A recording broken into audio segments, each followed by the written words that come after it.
Good evening, everybody. Joel Sasso, joined by Matt Smith. Friday night, opening night kickoff here. And before we start the game, we're going to run an interview that we did with the coach on Wednesday night.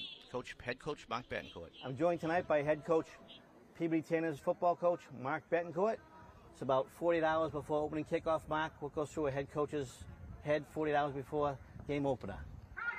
Preparation, understanding, learning curve, a lot of those type of things come into play. You take your entire preseason, your scrimmages, trying to find the right pieces of the puzzle, putting them in the right place, giving you a chance to, the best chance to be successful, hoping that your offensive line is starting to become a cohesive unit, hoping that your defensive backs have figured out the coverages so we don't have any big plays, on Friday night. Hoping that your quarterback and your receivers have spent the entire summer throwing, in 7-on-7s, that's going to translate, into a game situation when you're out there 11 versus 11, on a Friday night under the lights with all the crowd and all the distractions that come with that. And your coaches, the haze in the barn, right? By Friday night, you do all your work during the week to prepare. The film work's done. The scouting report is in. We've implemented what we want to, the best way we think to attack Revere, and just how quickly the kids catch on and how well we perform. Sure. So obviously your strength is your skill, your receiver, your quarterback, running back. With that being said, how's the line looking so far? I know you got, I believe, 3 sophomores going to start this year? Right now, it's still kind of up for grabs. It's looking like we'll definitely have at least 2 sophomores in our starting offensive line. But that doesn't mean, your depth is important. Sure. Especially when you have guys going both ways, guys get fatigued. Your 6th, 7th linemen are just as important as your starting 5. Sure. Because they can be put in any situation during a game and they have to perform at the same level as those starting 5. So I've always said you don't have 5 linemen, you have 8. Okay. You want to have 3 guys ready to come in and compete at the highest level, just as high as those other guys. Sure. And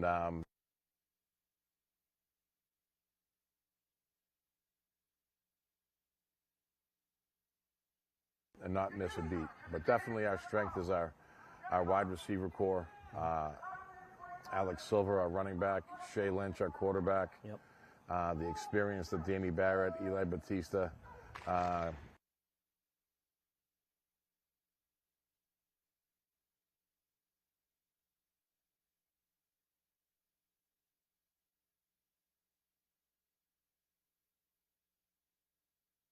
I'm joined tonight by head coach, Peabody Tanner's football coach, Mark Betancourt.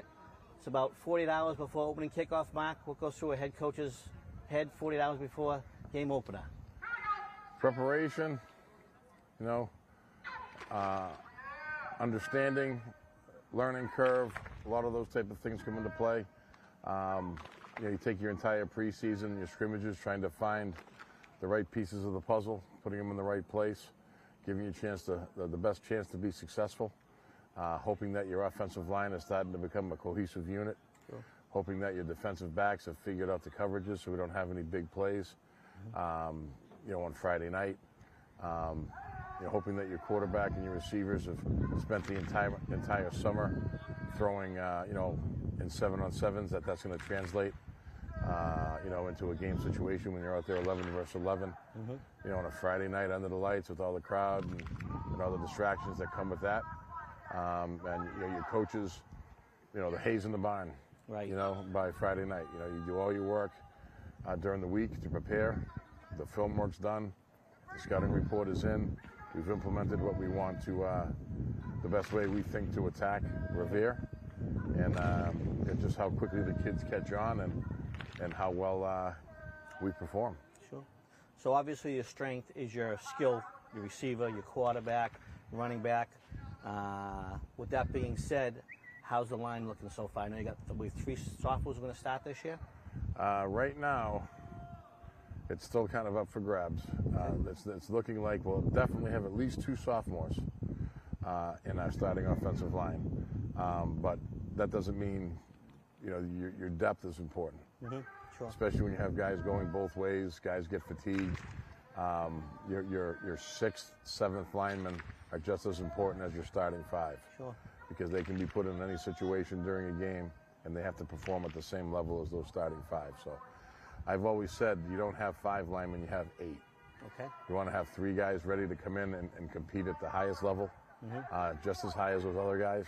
Sure. And not miss a beat. But definitely our strength is our wide receiver core. Alex Silver, our running back, Shea Lynch, our quarterback. Yep.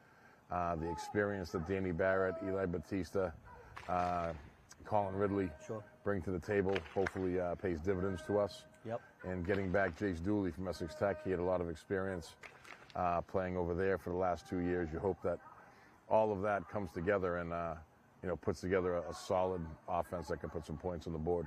Sure. As far as injuries, health-wise, starting the season, how you looking there? Knock on wood, as of today, everybody that we have listed as who we want to start is healthy. Okay. And that's both offensively and defensively. So we'll be clicking on all cylinders on Friday night, barring anything the next couple of days, which you're kind of late in the contact tomorrow. So if we get through today's practice healthy, we should be ready to go. Can you talk a little bit about practice this year? It's a little different. You got the boosters, who I believe brought you a nice clock here, and you changed things up a little bit this year. And I'm hearing everything's positive from all your coaches, your players, things like that. Can you share a little bit about that with the fans? Well, as a coach, you always try to get better. What can I do better year in and year out? And one thing that we've always struggled with in practice is practicing too long, being on the practice field for 2.5, 3 hours, and keeping the kids out too long, and then you're starting to lose focus and get fatigued. So we asked for this practice time clock, and it was expensive. It was about almost $10,000. Yep. And John Goulas and the Blue and White Club heard that I was interested in that. I talked to John Goulas. A week later, it was ordered. 3 months later, it was here this summer. We use it in every practice. It keeps all of our coaches on point. It keeps all of our players on point. Players aren't practicing, wondering when the end of practice is. They can look up there. They can see how many more sessions we have. They start to know how long each session is, and it helps to motivate them, give the best that they have, because there's a light at the end of the tunnel. Right, sure. Years past, kids were out here, how much longer do we have? I can hear them talking to themselves during water breaks and, in the huddle, like, how much longer do we have? You don't hear that anymore. Nice. Now all you hear is, let's give the best effort we can. We know how much more we have in this drill. We know how much more we have in this session. Let's give everything we got. Nice. I know we've touched upon injuries. You're coming in pretty scot-free, but I'd be remiss if I didn't discuss one of the stories this year. One of the inspirations is your senior captain, Mike Mastrocola, who maybe you could talk a little bit about Mikey. Yeah, we found out about 2 weeks before camp started that Mike was sick, and when we found out that the sickness was in fact leukemia, our entire program's heart dropped, and it was like, of all people, the kid who's put his time in throughout youth football here in Peabody.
again. Joel Sasso joined by Matt Smith here. Opening night, Coley Field. Peabody Tanners facing the Revere Patriots.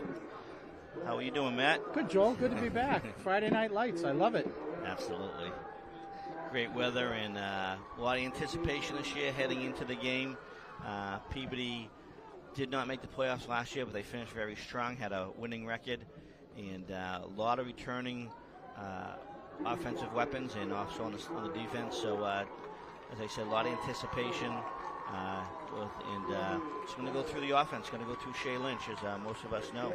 Yep, good early test for the Tanners against, as defensive coordinator Justin Powers calls Revere, sneaky good. So I think a good non-league matchup, first game of the season. We'll see where the Tanners are. You and I talked before we went on air. I did go to the Everett scrimmage, and although they lost, they held their own and made some nice plays, and definitely strength of this team is the skill position. So we'll see. Right now at the midfield is the coin toss. And we want to recognize senior captain Mike Mastrocola, who's walking out into the field.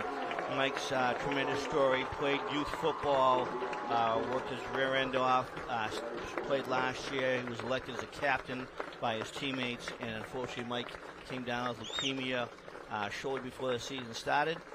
He's been going into treatments. He's doing well, and just to have him out in the field tonight is really a truly inspiration to everybody here. Opposing team, coaches, his team. So it's great to see.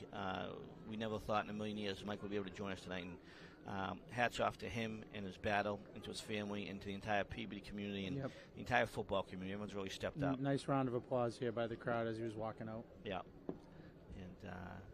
And he's got a battle ahead of him, but we'll be here with him as we always are. And as I said, it's been a great story. And Michael's younger brother, Maddie, will be starting tonight as a sophomore on the defensive line, and Matt's older sister is a freshman at Boston, UMass, and Michael's younger sister is a cheerleader. Actually, she's been an eighth grader, I believe at Higgins, and she joins Michael here tonight.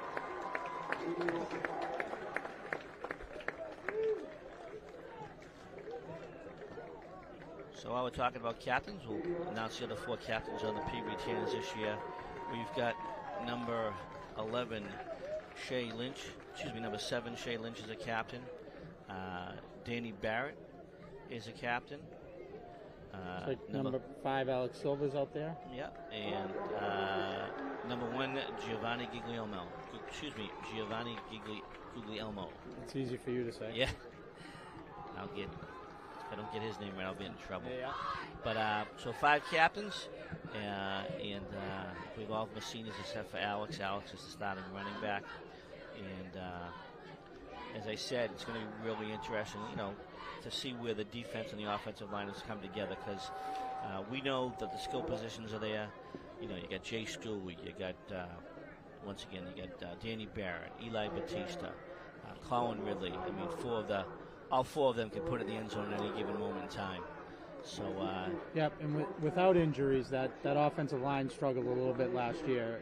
So I think that's the position to watch, is that offensive and defensive line. A few guys go both ways, but I know Mark's been kind of cognizant of trying to make sure that I don't want to say as many, but if a kid's going to play one way, he's going to play on the line. Let's get that technique down, because they have different techniques, and it's important that they play the position as best they can when they're out there. And coaches always want to put kids in a position to be successful. Yep, and it looks like Revere won the toss and will receive the opening kickoff. Yeah, Revere, from what I'm hearing, just like you said, I heard, they're not that big, but they are. I think sneaky is a good word. They're fast. They had a winning record last year, and their defensive coordinator is ex-Peabody football player Scott Vlasic. So there's some ties to Peabody, and it's a good rivalry. They're just on Route 1, so we know each other well. Yeah, also on that Revere staff is former Beverly High head coach Andrew Morency. I did see that, actually, yeah. So lot of football knowledge on that Revere side. All right, so kicking off for Peabody is junior kicker, punter, Dominic Scalise. Dominic had a phenomenal year. I think it was like 44 out of 46 on extra points. Yeah, so for any viewer who hasn't seen this kid kick a football yet, stay tuned and watch this. He has a leg on him. It's going to be a touchback. He was in pregame practice. He was with ease kicking from 55 yards out. Wow. Probably has a future in football at the college level, I would guess.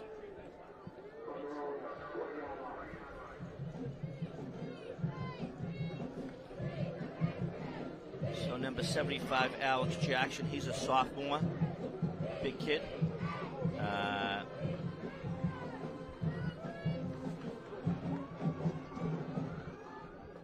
He's on the line.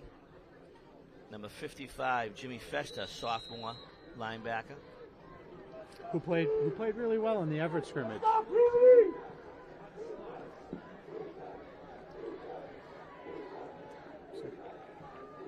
Revere in a little bit of a shotgun here, spread. He's got somebody open here, number 5. It's complete. First down across the 45 to the 46. That's Carlos Rizzo, Jr. He's a junior quarterback. And wouldn't you know, I don't have a number 5 on my roster for Revere, so. Neither do I, actually. So Revere takes over first play from scrimmage, gets a first down. They'll be first and 10 on the 47-yard line, opening drive.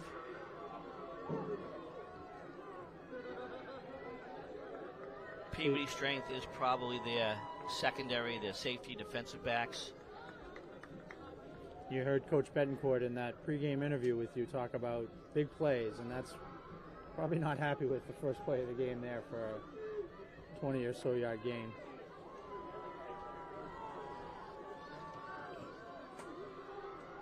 Two men in the backfield, motion.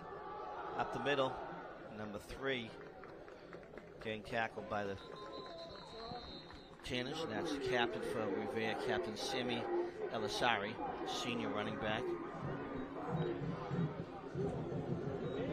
That was a run good for about 5 yards right up the middle. So 2nd and 5 on Peabody 48-yard line.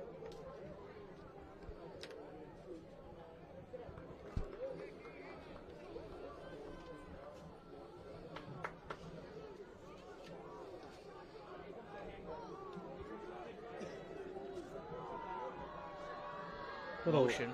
Yeah, little wing T action there. Yep, number 5 was in early, didn't make the tackle for the Tanners, but Alex Silva held him up enough that his teammates were able to get in on the play. Yep, good job sniffing that out. So Revere's had 4 offensive plays, and they've given 4 different formations.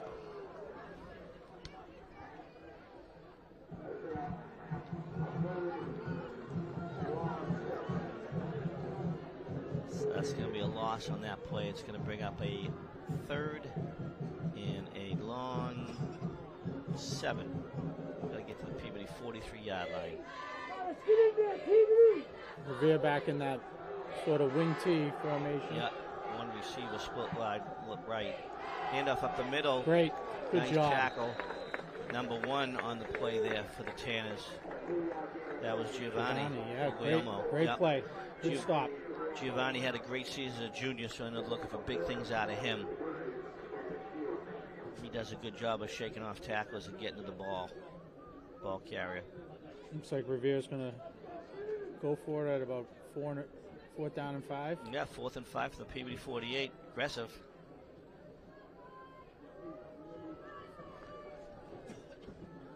Great crowd here tonight. Yeah. Tanner's opener. Nice to have things back to normal again. That's right.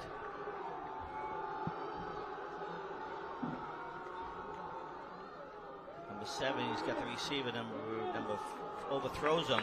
Nice play by the Tanners, so Tanners going to take over on downs. Coach Bauer's got to be happy about that.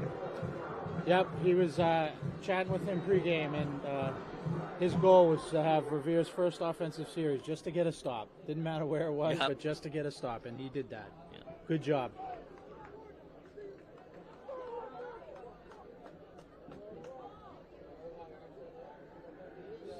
So the Tanners will take over about their own 48-yard line. Good field position for Shea Lynch to take over, who had 2,300 passing yards last season with 32 touchdown passes. I believe he broke every record in the Peabody passing. We'll say that one more time. 2,300 passing yards and 32 touchdowns. Probably should have led the league. I believe there was one other quarterback who was ahead of him. All right, here we go. Peabody first and 10 on the 40-yard line. Three receivers split wide right, one up top. Handoff. All right. Silva. That's how to get something out of nothing. Yeah. Because that could have gone bad. Revere blitzed up the middle, and somebody got just enough of him to prevent the tackle for the loss.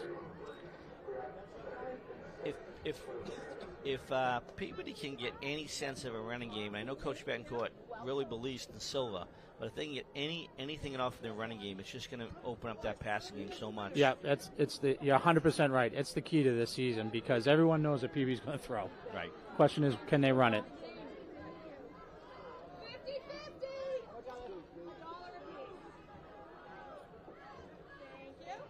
Shea in the shotgun gets it to Eli. Eli breaks one tackle. He's going to pick up a couple.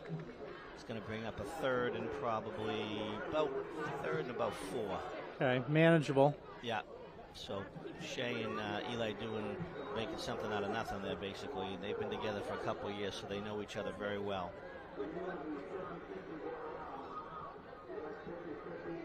So again, Danny Barrett, wide receiver, senior. Colin Ridley, senior. Jay Stooley, transfer from Essex Tech, Peabody boy. Had a great career over there, so we're very happy to see him and welcome him with open arms. And the junior, number 22, Eli Batista. We got Ridley, the top number 4. 4 wideouts. Shotgun, they let him come in. Great underneath call to number Silva, so that was a design play. The lineman let him in pretty quickly, and Shea was able to get the ball away. First down, Silva, a little bit too close, but they did get it. Yep, great call by offensive coordinator Scott Therian. Yeah. And they're going to be very comfortable. Scott and Shea have worked together. This is their 3rd year in a row, so I don't care what level you're at, whether you be a college or senior. Here's the replay on that, by the way. Anytime you can get a quarterback and offensive coordinator to work for a 3rd consecutive year, that's going to just help. Yep, and two top-notch human beings, Scott Therian and Justin Powers. Absolutely. 4th and a short one, by the way. Shea's going to take up the middle. He's going to fall forward for the first down, and that's experience right there. A la Tom Brady right there. Yeah, exactly.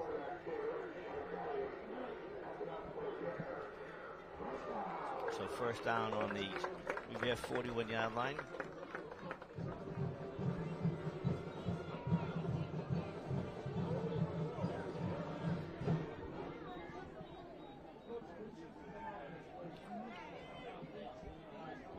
All right, so here we go. Nice drive for the Tanners. Get a first down there. Good field position. We want to see them take advantage of that and get some points on the board. That's also been kind of the last couple of years. Peabody's hasn't really played with a lead that much. Nope. And to get in front and not have to play catch up. I think also part of their problem when you're playing from behind, you're throwing and teams are teeing up on you. Exactly. Which again was why that running game is so important. First and 10 from the Revere 41-yard line. Handoff to Polino. Breaks one, breaks two, cuts back, gets back just about to the line of scrimmage, but not much developing there. That play was kind of dead before it started. A little trouble on the handoff. And Joey Smith in there, a quarterback for that sort of wildcat look. Yeah, good catch there, Matt. I just saw him come off the field. I didn't realize he was on the field for the play, actually.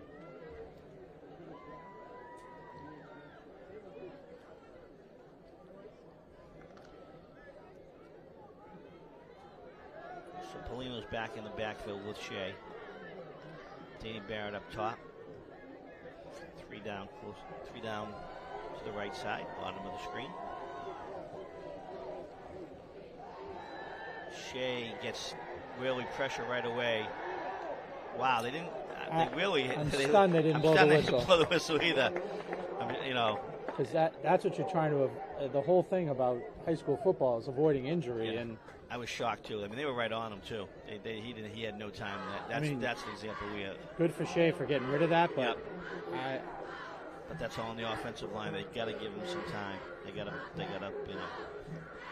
block it up there.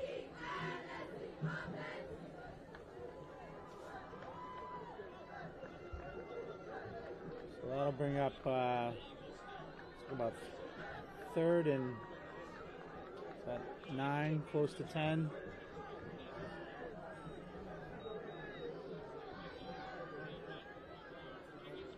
All right. Big 3rd down. Shea rolls out. He sees the receiver complete. 1st down and more. I believe that's Dewey. Let's check that out. I believe that was Jace. I'm trying to get the back of the jersey here. He hasn't turned yet. Oh, no, that was number 2. Yep, that was Jace. Excuse me. I think Jace, that was Jace. Yep, number 2. I thought it was 11 for a second. But Jace Dewey, good hands, and really, they're going to miss him over at Essex Tech. Their loss is our gain. 1st down, Tanner's 22-yard line. Yep, great play. Good call again by Coach Therian, and good execution.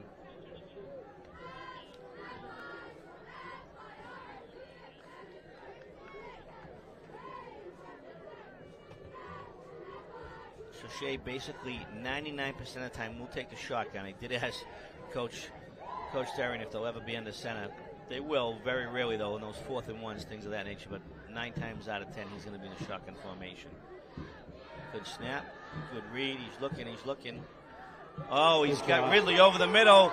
10-5, touchdown, Colin Ridley, senior.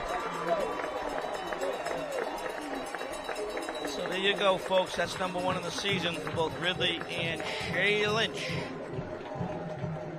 So, perfect example of what we were talking there, Joel. Watch this offensive line and how they hold those blocks to give Shea some time, and Ridley is wide open. It's just a 3 count, but that's all Shea needs. Yep.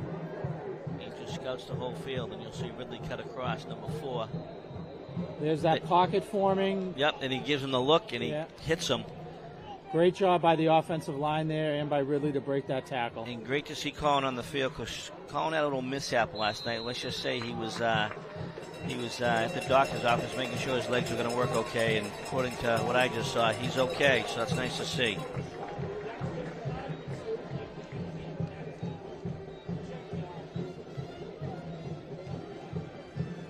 So Peabody takes advantage of the short field. Drive a little bit over 50 yards, put up the touchdown and the extra point by Dominic Scalise. 7-0 Tanners. So that's a recipe for success right there in high school football. Hold them defensively, somewhere between the 50 and the 30, and then nice methodical drive. Score 6. Good job both ends, defensively and offensively, by the Tanners there.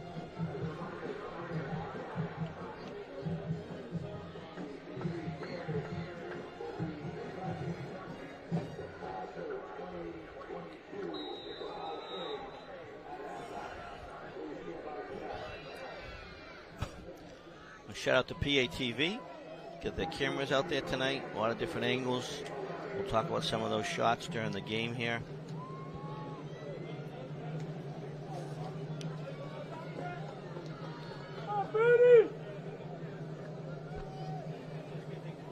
Scalise to kick off.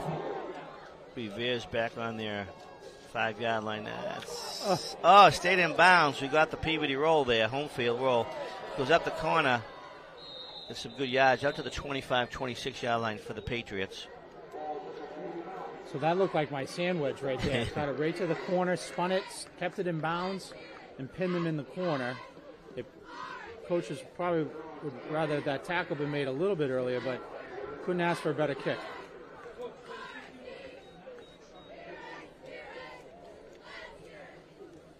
On defense for the Tanners, number 50, Fernando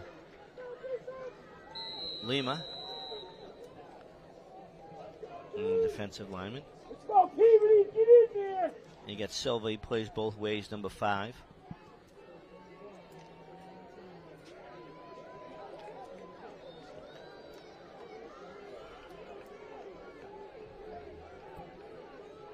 So once again, Revere sets them with like a wing T formation. One running back, high snap, handoff.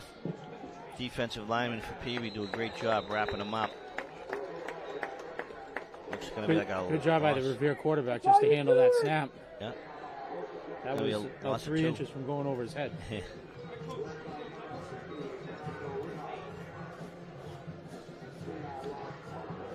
One of the other linebackers out there, Sam Merrill. Smart player. Played a number of years in youth football.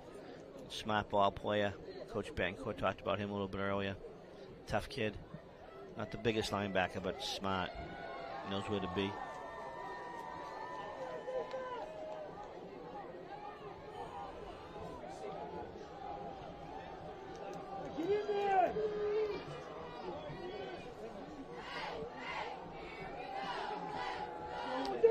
Back to pass. Oh, he's basically crushed by the two ball players. Oh, Revere gets the bounce and picks it up.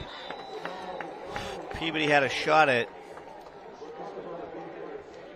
Yeah, I question. I wonder if that was even a fumble to begin with. It almost looked like he was down, but I think here's your replay. Coach Betts is asking. Here's a good shot here. Let's take a look. I think that's what the argument is by Coach Betts, is that he was down, because that pushes them back probably another 10 yards. Yeah, there's Festa. No, that's a fumble.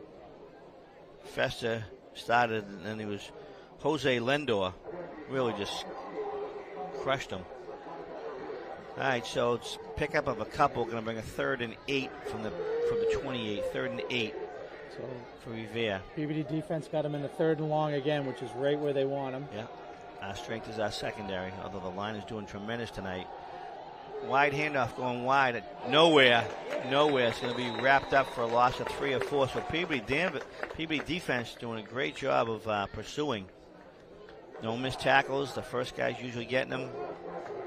Very nicely done.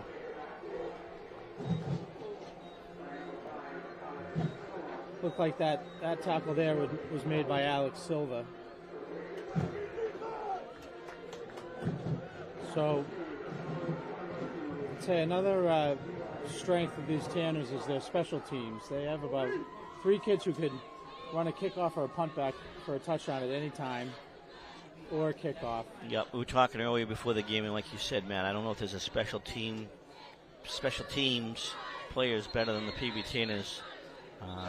You have Eli Batista, who's back to take the punt return, but he takes kickoffs along with Colin Ridley. They both ran kickoffs back for touchdowns last year, and we talked enough about our kicker, Dom Scalise.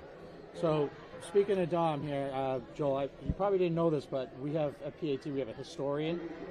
So I got some information here about Dom. His grandfather, and I hope I'm saying this right, Mike Cella, who is a Revere native, coached with Coach Niz, and his great-grandfather, Silvio Cella, coached the Revere football team and was the athletic director. Long-time athletic director, yes. So that's from my historian, Nana Judy. So he comes from a football family, nice, yeah. So they're probably in the stands tonight.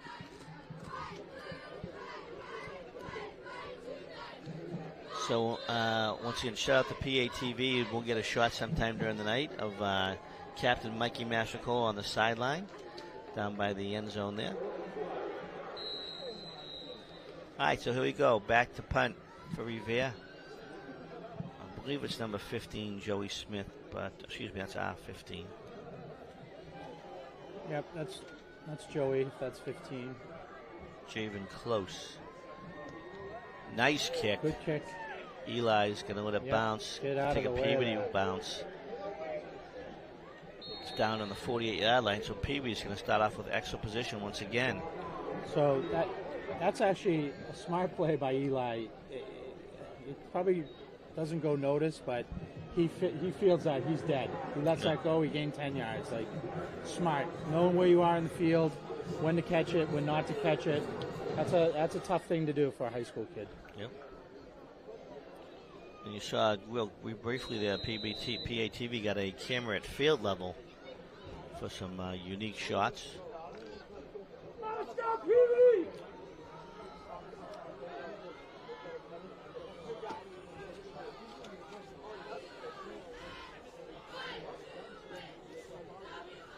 3 receivers and 1 in the slot. So handoff to Silva. Nice pickup of about 8 or 9. Actually, excuse me, he looks like he got the... It's close. Yeah, yep, he he got it. Yep. And that play right there happened because of a great block by Colin Ridley. Yeah, here's the replay. Yeah. So watch number 4, he Colin. Down. Traps his guy right there, and there's another 7 yards out of that play because of that block. That's what you call winning football right there. Yep. And I think things really turned around with this program a couple of years ago. They learned how to play as a team. And when you have this many skill positions, there's only one ball, so you have to just be patient and play for each other. 1st and 10 from the Patriots 42-yard line. Shea to Danny. Yep. 1st down. Danny gets a little bit more yards after the catch. Shea and Danny been playing together for many years now. Both very close teammates on and off the field. Nice little slant play, nothing fancy.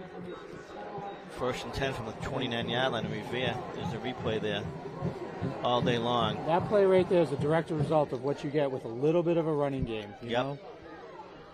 That play action, easy catch and throw. 1st and 10 from the 29-yard line. Fake to Silva. Shea, off the hands of Eli. Yeah, kind of a funny little throw angle there for Shea, and I think it sailed on him. So just real quick, halftime tonight we'll be honoring the newest Hall of Fame class, Peabody High. They'll be honored on the field at halftime tonight. It's quite a list here. Yeah. And there'll be ceremonies tomorrow at Higgins Middle School at 2 o'clock. All right, 2nd and 10. Peabody, 4 receivers, 3 up top, 1 down the bottom here. Danny by himself. Shea in the backfield, shotgun with Alex. Fake to Alex. Right to Danny. They gave him that corner's giving him way too much room. They'll take those 10 yards all day long. He didn't even have to do the button hook. Yeah.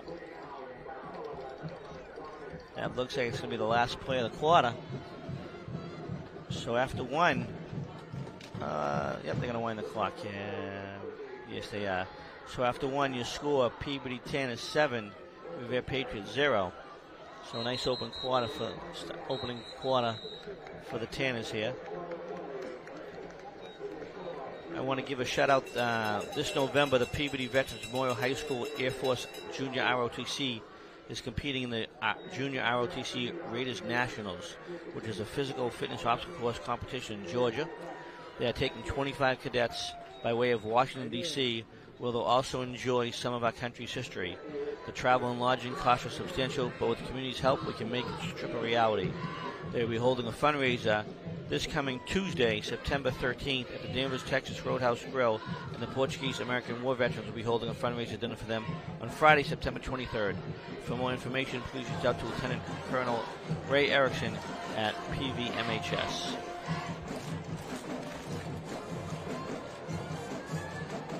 So we'll get a shot of the crowd, but as you said, Matt, earlier, there's a big crowd tonight. Weather's great. Good first week of school. There we go. Look at that shot. Stands are full. Really are. Great to see. Yep, really is. And they will continue to grow as the W's grow.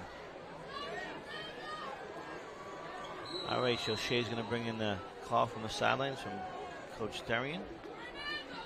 And it's going to be a 1st and 10 on the Revere 19-yard line. 1st and 10.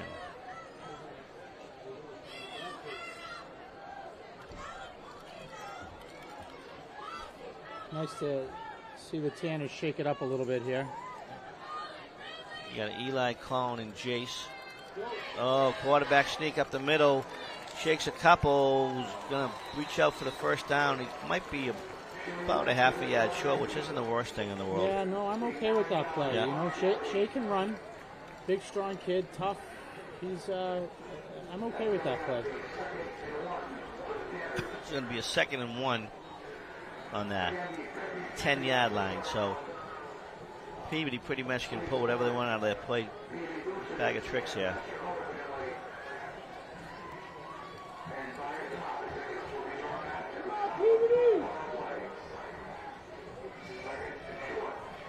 So 2nd and 1, Peabody on the Patriot 10-yard line, knocking on the door here. Shea fakes it to Alex, pulls it back. He's looking for the first down. I don't know. Give credit to Peabody defense. I mean, excuse me, the Revere defense. They strung it out. Yeah, tough to see when the chain gang drops the marker like that, but it's close. And they gave him the first down. Okay.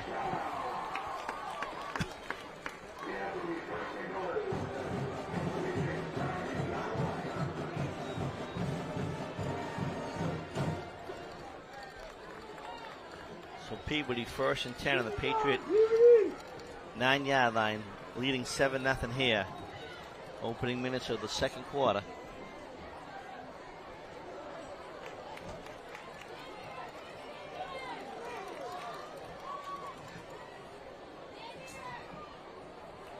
Shotgun formation. Shea looks, pulls it back, then goes to Eli off his hands. Good effort. Good effort. Went down hard. Yeah, that would have been a spectacular catch. Yeah.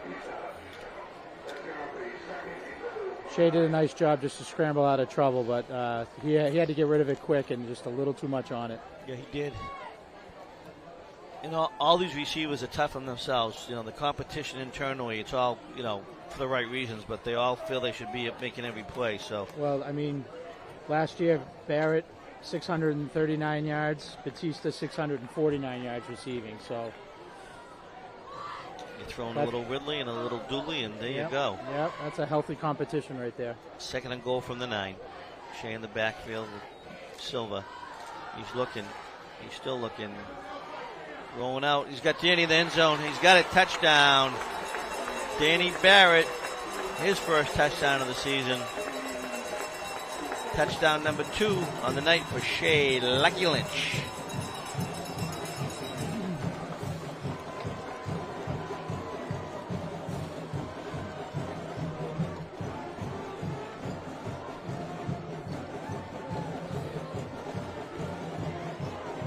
So good little scramble there by Shea. I think for a minute there we all thought he was going to run it, and then last second saw Danny Barrett at the back of the end zone. Yeah, he really has good field vision, and he's not afraid. If he has to run, he will, but he knows that really if he pulls it back and gives his receivers enough time, it usually will be positive. Extra point is up and good. Automatic. So Peabody heads back up the field, leading 14-0. So, Joe, I'd just like to wish Peabody boys over at Essex Tech, who open up tomorrow night, 7 o'clock at Lynn Tech. A couple of them in the stands tonight. Devin LeBron, Luke Joyce, Harry Lynch. I think that team has some potential too this year. Absolutely, they do. So good luck to those guys tomorrow night. Devin's a beast on offense. He can run it, he can throw it. He's a double threat just like Shea is. And they're good kids too. Devin's a great kid. Yep. They are. Luke Joyce is top of my list. Yep. Linebacker, captain, comes from good stock. Here's a good shot of the student section tonight.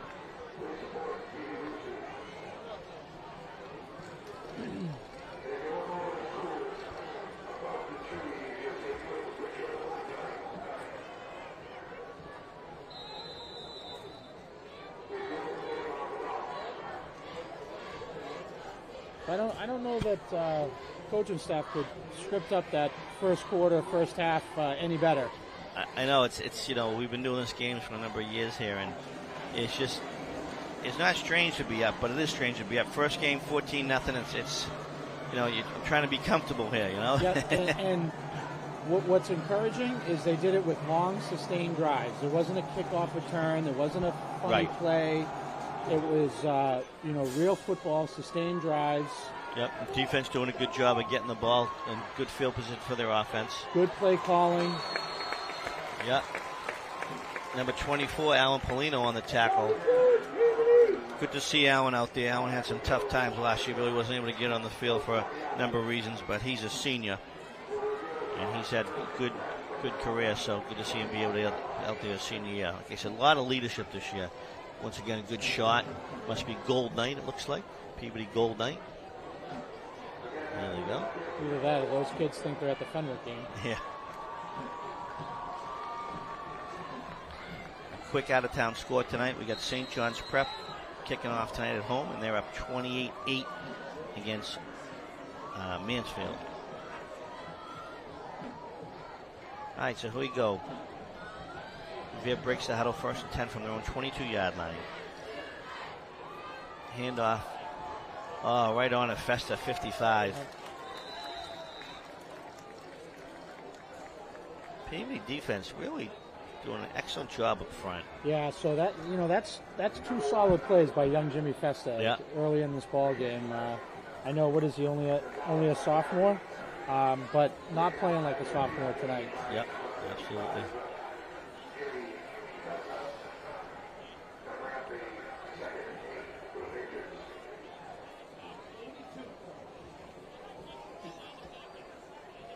You got a good mix of size and speed. You got Fester out there, you got Lima, you got some really good size, and then you got Giovanni Guglielmo. Giovanni's just cut. He's a very, very fast defensive end. Quick, so quick off the ball. Yeah. He's got a motor. He just keeps going and going and going. So pick up a 2 is going to bring a 2nd and 8 from their own 24-yard line for the Revere Patriots.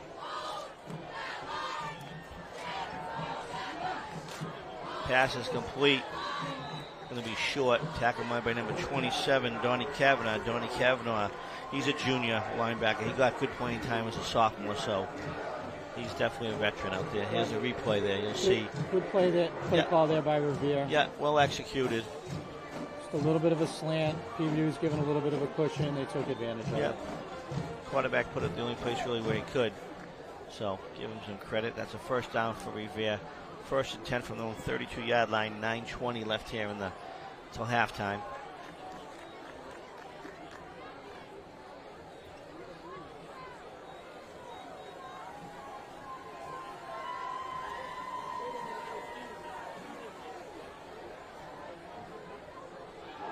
Reverse handoff. Peabody defense was a little bit faked up on number 2. Dooley stayed home and he made the tackle. Yep. With a good pickup of 8 and 9. Good misdirection. Yeah, thank goodness he stayed home. Yeah. He was the only one. So that's going to bring it out to the Revere 41-yard line. Pickup at 9 and it'll bring a 2nd and 1. So basically a pretty decent sustained drive here so far for the Patriots. Oh, Peabody!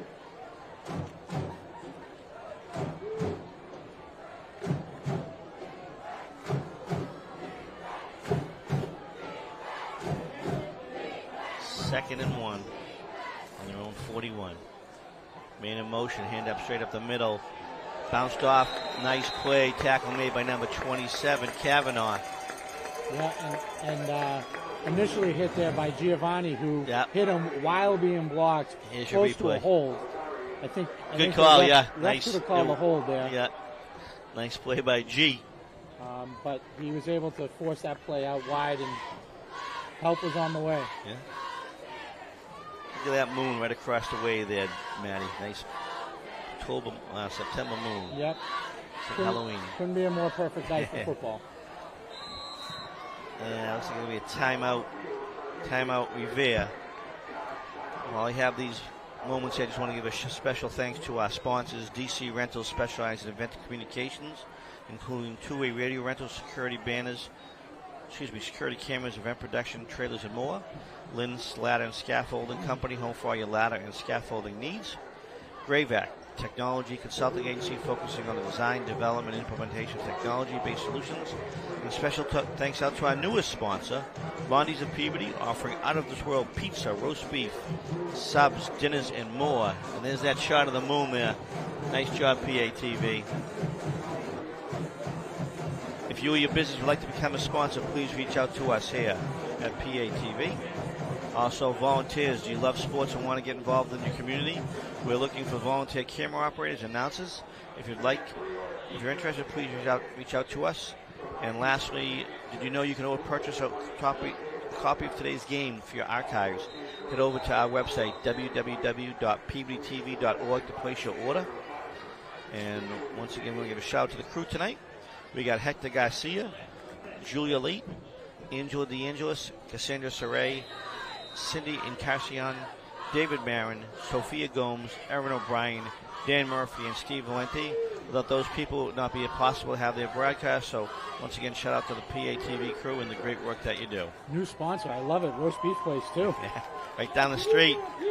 All right, third down. Looks like a 3rd and 5 from the 37. Need to get to their own 42. Peabody, it's up there high. So no flag. You yeah, almost got caught there, Eli. But he did. The ball was a little bit overthrown. So fans at home can probably hear the Revere coaches in the booth next to me yelling for a flag. But he was looking for the ball. I think that they just ran into each other. So I don't know that was intentional. And I think probably a good no call by the officials there. Can't believe I just said that, but there's your Peabody fans.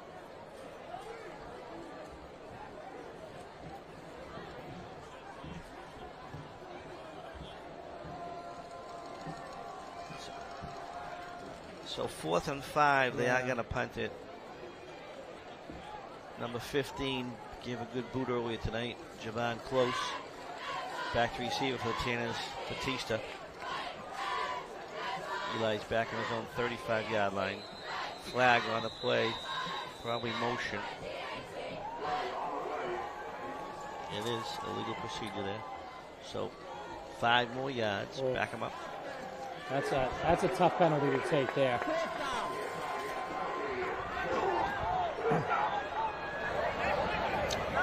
Back in your own end. Can have a penalty on that. So let's see if the Tanners maybe go after it a little bit here. Yeah. Looks like they might. They got 8 on the line. Certainly Alex Silva looks like he's... Oh! Definitely altered that. Yeah, fair catch by Eli. And that Alan Polino just missed. Is that Polino or Silva? It was 24, I believe it is. No, that's Polino. We got a flag. I'm gonna say that maybe the Revere player bumped Eli as he was making that fair catch, but let's see.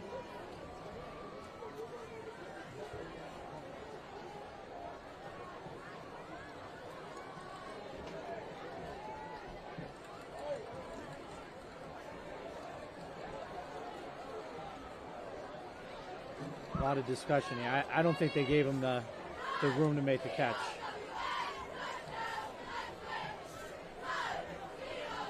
Wait for the call. Down on the field, looks like they're going to go in Peabody. Foul. Kicking team, 15 yards from the end of the kick. First down. Yeah. So yeah, I think he bumped him. Yeah. Whoa. So not a great series of events there for Revere special teams. The illegal procedure before the punt and then bumping him at the fair as he made the fair catch. That's a 15-yard penalty. Yeah. Great opportunity here for Peabody to potentially go into halftime with a 21-0 lead. Yeah, exactly. And that's back to back to back. Yeah, that's 3 straight. 3 strikes and you're out. Defense, 5 yards. First down. This way, Peabody might not even have to run a play. So Revere getting a little sloppy here when they can ill afford to do that. So Peabody's going to start their drive first and 5 from the 38-yard line of Revere. Peabody 4 receivers per usual. Shea hands it off to Allen. Allen's got some room.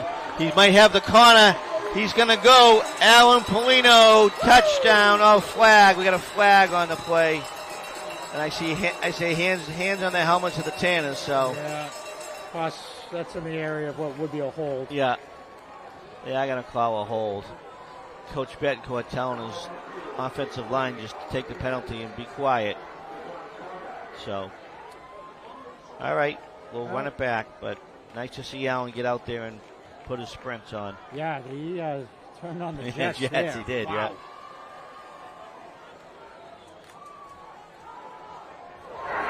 Offense, 10 yards from the spot, first down. So it's 10 yards from the spot, so it's actually going to be more than 10 yards. So backs it up. Peabody's now on this side of the field. Going to be on their own 49-yard line. Got to get down to the 33, so it's going to be a 1st and 18.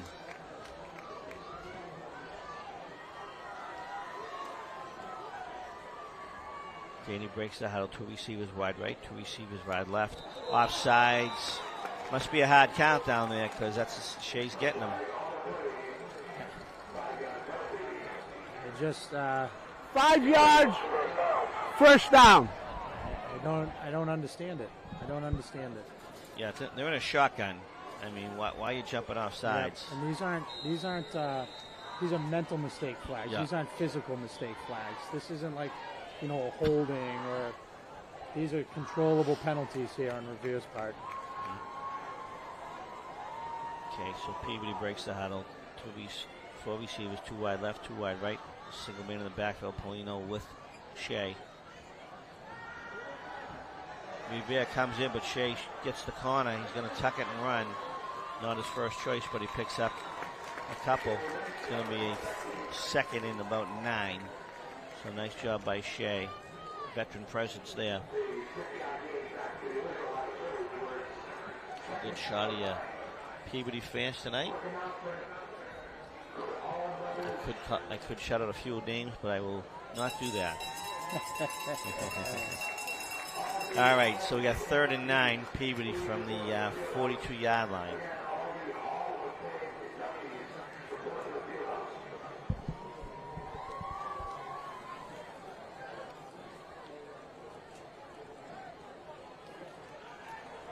All right, so here we go. Shotgun again.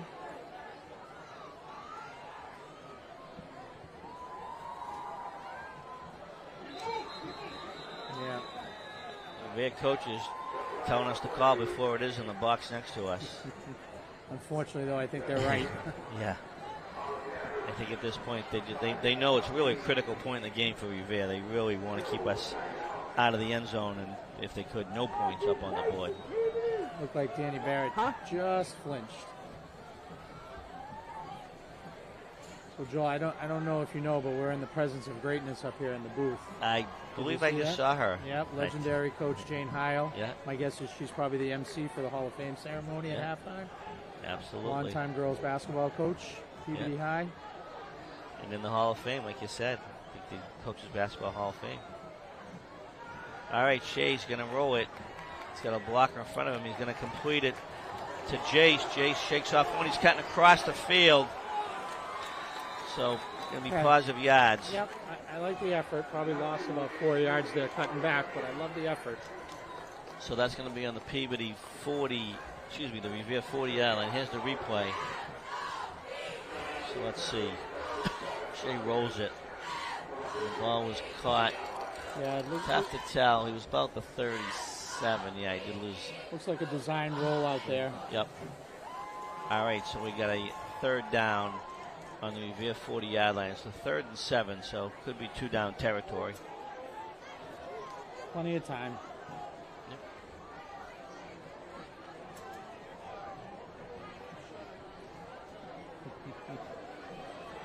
So the coaches see it from up here, that slant developing. To Eli. Boom. Eli shakes and bakes. He could go all the way. Eli Batista. Touchdown. Shea Lynch's 3rd TD on the night. Eli, they were just going for the 1st down, and Eli broke a couple of tackles, and with his speed, he was able to turn that into a short 1st down, 8 yards, into a touchdown. Yeah, and the Revere coaches next to me saw that. We're yelling, "Don't give him inside!" And sure enough, Tanner's run a slant on both sides. Shea had his pick of which direction he wanted to go to there. think he had Danny on the other side wide open as well.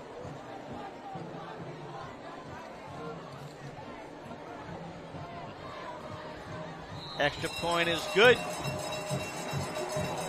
That extra point would have been good from the 30. Yep. So as the teams head back upfield with 6:01 remaining to halftime, your score: Peabody Tanners 21, Revere Patriots 0. And Peabody just doing Shea Lynch starting off just where he left off last year, spreading the ball around all over the place.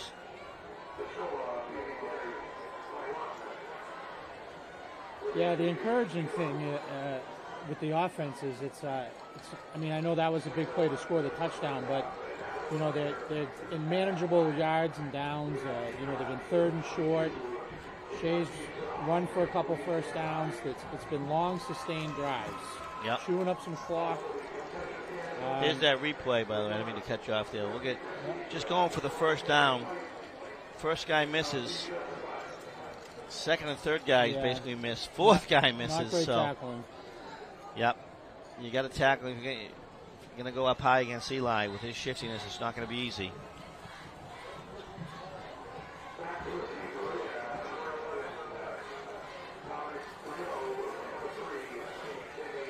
So the critical time here for the defense. Very easy to let up, being up 21-0 before with 6 minutes left in the half, but critical point in the defense. Let's see what they're made of right here and see if they can get a stop. Yep, 6:01, and you got to figure if Revere's got to probably come out and open it up a little bit here. Yeah. They're not going to do anything with a run pass, run. Yep, the trap runs and it's a good return. Number 11 takes it outside, gets up about the 35-yard line. That's about the 38-yard line. That's number 11. He's a captain, Dominic Pedro. Actually, not a captain, but he's a junior. Returning. So Tanners on the road for their next 3 games, Joel. At Lynn Classical, at Beverly, and then a huge matchup at Marblehead. Who, I think until someone says otherwise, is the cream of the crop in the Northeast Conference. Yeah, they're the king of the hill, that's for sure, absolutely. Had the opportunity to see Lynn Classical scrimmage last week against St. John's Prep. Started out kind of strong, kind of wilted a little bit, but they looked like a football team. They got some athletes over there, so. And then the Tanners return home October 7th against Leominster at 7 p.m. New opponent? Yep, another non-league matchup. So kind of an interesting schedule. 3 away, and then I think it's 2 home. So so far so good. Coach Betancourt going out of the NEC to look for some Division I opponents to help in the supposedly the rankings. I think everyone's still trying to figure out how that's going to work out, but at the end of the day, you put up W's, that's all you can worry about. Yep. Once again, a good shot of the crowd tonight. Loud crowd, bands playing, cheerleaders. This is truly Friday night football here in Peabody.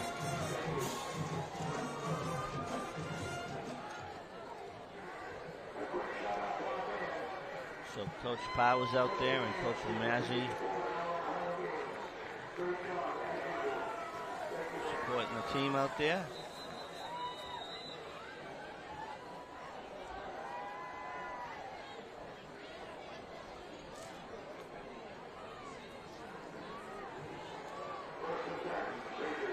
All right, so Revere's going to take over 1st and 10 on the 38-yard line. 5:55 to go to halftime, so could be the last time they see the ball this half.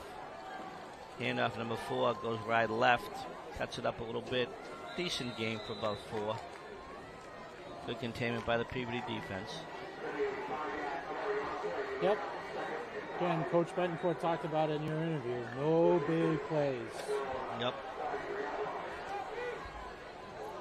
I'm okay with them get 3 plays to get the first down, chew up that clock. But those 15, 20, 25-yard plays, they can't have it, especially to end the half here. So it is a pickup of 5, going to bring up a 2nd and 5 from their own 43-yard line for Revere. So that Eli Batista touchdown, according to Matt Williams, it was an 8-yard reception and a 40-yard run. Yeah. So 48-yard reception. Yards after catch. Yak. All right, here we go. 2nd and 5. Clock's running, under 5 minutes to go till halftime. Inside handoff number 4. They string it out. Peabody, good pursuit. I had 3 Peabody. Number 55, Fester was there. And also number 22, Eli Batista, on the tackle for the Tanners. Here's a good shot of Captain Mikey Mastrocola and his sister, Mikey Peabody, senior captain this year. Didn't get on the field, but he's got the whole community support, and he came out tonight, and great to see. I believe that's also athletic director Dennis DeRocha there. Give a shout out from the booth. Matt Smith, Joel Sasso, and Statman Lusa Sosimo Jr. in the house. All right, Peabody trying to get the ball back here. 3rd and a long 4 for Revere. Motion. Inside handoff number 3. Getting tackled by Peabody. It depends on the spot. The ref actually looked around to see where should I put the ball. They gave it to him. Yeah. He didn't even measure, but yeah. I think that was a let's make the game a little bit closer and give him the first down call. I don't know. Yeah, if I'm Coach Powers, let him run. I mean, clock is ticking. Yep. Give him the 3 or 4 yards of carry and go into halftime up 21-0.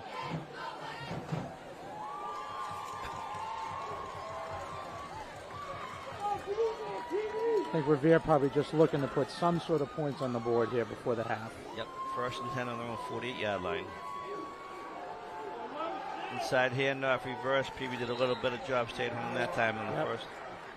Good read there by the safeties. Yeah.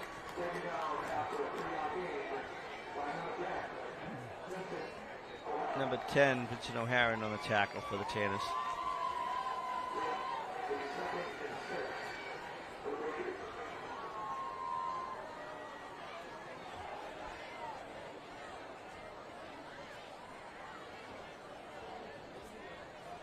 Clock moving, like you said, inside of 3 minutes here to go. Not a lot of urgency. I mean, I know Revere probably has, I wasn't keeping track, but they got to have at least 4 timeouts left. But not a lot of sense of urgency there. Yep.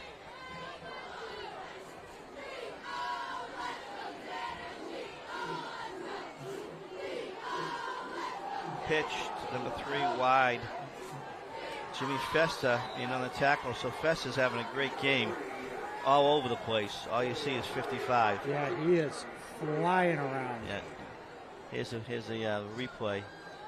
Good pursuit. Yep, sheds the block. Yep. Great job. Wraps him up. Yep. That is textbook football right there. Inside of 2 minutes here. It's going to be a 3rd and 2. The Patriots on the Tanner 44-yard line. 3rd and 2. A lot of time clicking.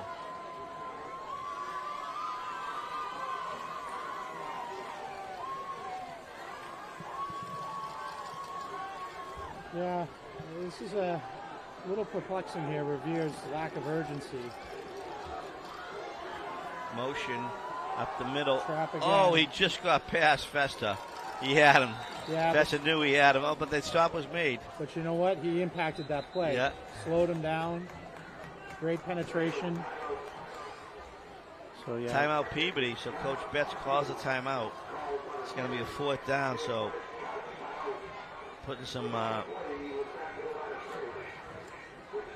Coach Betts believes the defense can do it here. I know it's 4th and 2, but I would be stunned if Revere didn't kick the ball. But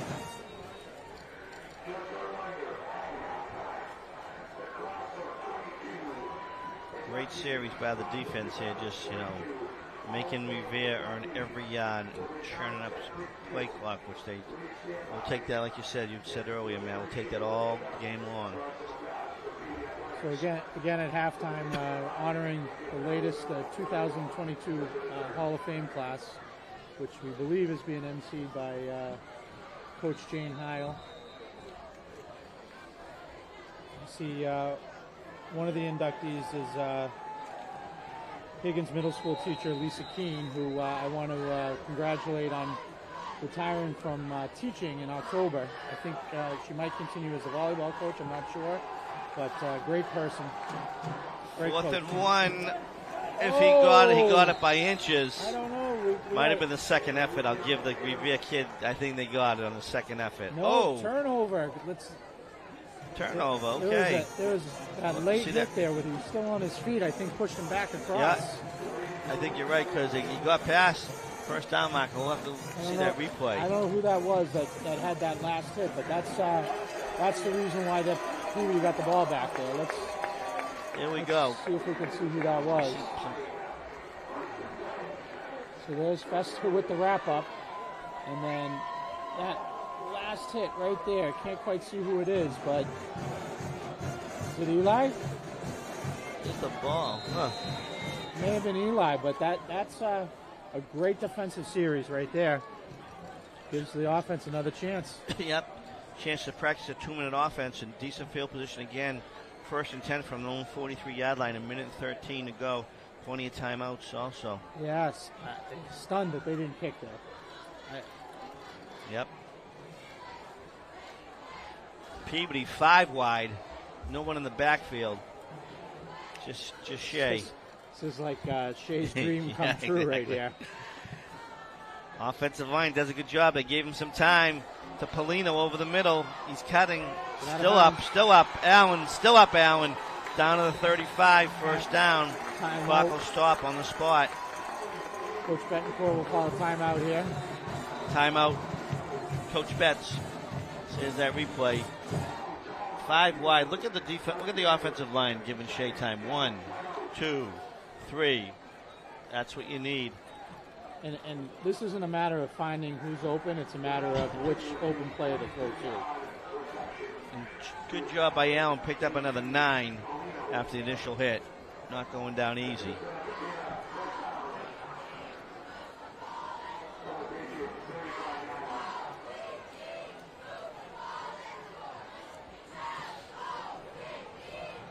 There's a fan in the stands enjoying his popcorn. And smart food. All right, so Tannen's going to be 1st and 10 on the Revere 35-yard line. 1:03 to go, so that play just took 10 seconds off the clock.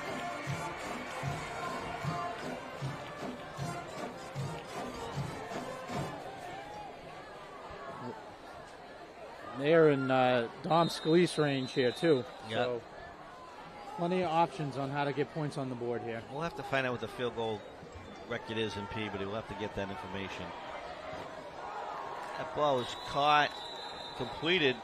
Ref was shaking his head. Yep. Dougie Santos on the sideline helping make the call. Talking about yardage, and they were printing the stats the other day. Dougie Santos back-to-back 2,000-yard seasons, running back, Peabody. All right, 28-yard line. Second about 4. Ball's a little low. Yeah. That's okay. Couldn't come up with it. But probably best. Better off as a drop. Yeah. That was Justin Franco, the intended receiver.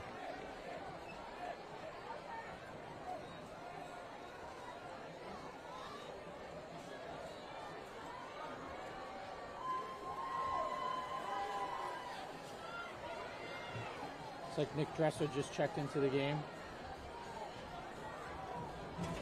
He's one of the 5 wideouts. Yeah. Dresser, Polino, Franco, looks like Jace, and also Ridley. Shea, shotgun, throws underneath. That's going to be complete to Polino. It's going to be a first down. Yep, and 29 seconds will stop the clock and they move the chains. Yep, Coach Betancourt's going to let it ride here. Down to the 23, the call's in. Shea's calling it out. He's got 5 receivers. Empty, no one in the backfield. Shea buying himself some time. Oh! Just out of the hands, in and out. That might have been Ridley, I don't know. But great communication between quarterback and receiver. Yeah. Because if that is Ridley, he pointed and asked for the ball. Yeah. that was basic communication between he saw Shea needed some time and then just lofted up there. Here's the replay. Shea comes inside, steps it up, and Rush goes past him. Yep. And then Ridley, like you said, he signaled that tough catch. Probably was a little bit blind there for a couple of seconds there. We confirm, is that indeed Colin? Yeah, it is Colin. Colin, I believe, had a little mishap yesterday. Not quite sure what the details were, but there was a question whether he was going to be able to play, but he got it out, and here he is. And so we'll take the time with him. Looks like it could be a cramp the way she's. That's why they're trying to stretch it out. I don't know. I thought they were going to deem him far enough off the field to run a play, but yeah, I'm not sure. So we got 14 seconds to go. 2nd and 10. Tanner's on the 22-yard line, so field goal here would be around 40 yards, 39 yards. So my prediction is one more pass play, see what happens, and then kick the field goal. Yep, I'd agree.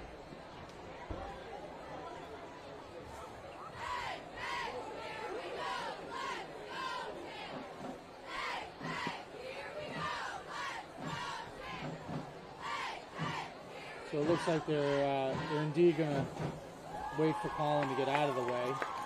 He is on his feet. Good to see.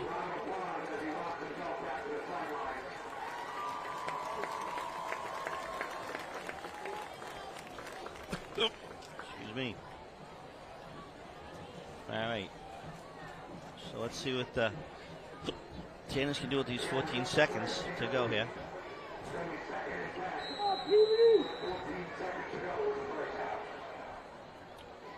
So, once again, Shea back in the shotgun by himself. 5 receivers, 2 left, 3 right. Shea's going to tuck it and run down to the 10, 11-yard line, 8 seconds to go. So I think now would be probably the time to run out the field goal kicker. Another out-of-town score is Beverly is down 19-14 at the halftime in Haverhill.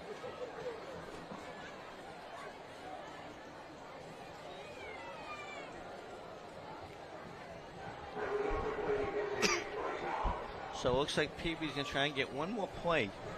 8 seconds, if he can just quick pass play, shouldn't be an issue. Should be able to leave 1 or 2 seconds on the clock here. Peabody must have a timeout too left. Yep. Going to have to be quick. He's looking, there's a flag, probably a hold, and it's probably going to be the last play. It's going to be a touchdown. I don't think that's Peabody receivers, 2 men there.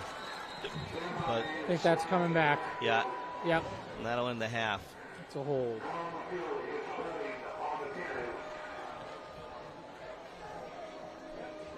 Not a defensive penalty, so I think we might end the half here. Yep.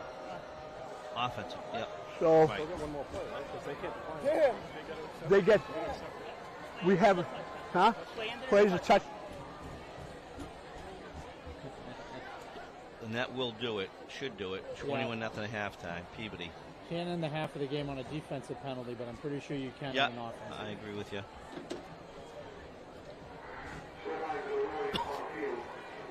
Which is what I think the referees are. I don't know why they would be discussing that, because if I know it, they must know it.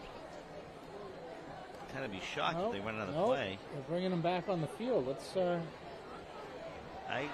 Offense, 10 yards from the spot of the foul, and it's going to be repeat. First down. We have one untimed down. One untimed down. So I stand corrected. All right, we'll take it then. Let's go. Get Dom out there. Looks like Shea's the hold. Let's see, what number is Scalise here? 21, yep, he's out there. Okay, there you go. So he's looking like... All right, this is what I've been waiting for. So... Nothing better than a good kicker. Yeah. Especially in high school. Yeah. Shout out to Peabody Blue and White John Goulas kicker. I bet he likes seeing this, that's for sure. So what's that, the 33, 34, somewhere in that range? Yeah. Add 10. Snap, ball's down, kick is up. Good kick, good long. hold. Looks good. Right down 43-yard field goal. Dom Scalise So your score at halftime, your Peabody Tanners 24, Revere Patriots 0. So quite a first half. How to make an impression, huh? Yeah, I don't know that you could ask for much more from both sides of the ball, offense and defense. I think the big question mark was the defensive line, and I'll tell you, sophomore Jimmy Festo, you can't say enough about this kid. He was all over the place, and even when he didn't make the tackle, he altered the play. Great first half. Yeah, really. Very, very impressive. Coach Betts and his staff's got to be feeling really good. You know, the kids who were supposed to show up showed up, and there's a couple kids who may not be a household name in Peabody, but they will be soon. That's right. All right, so we got halftime festivities of the Hall of Fame coming up. I do not know if I'm going to stay live. Okay.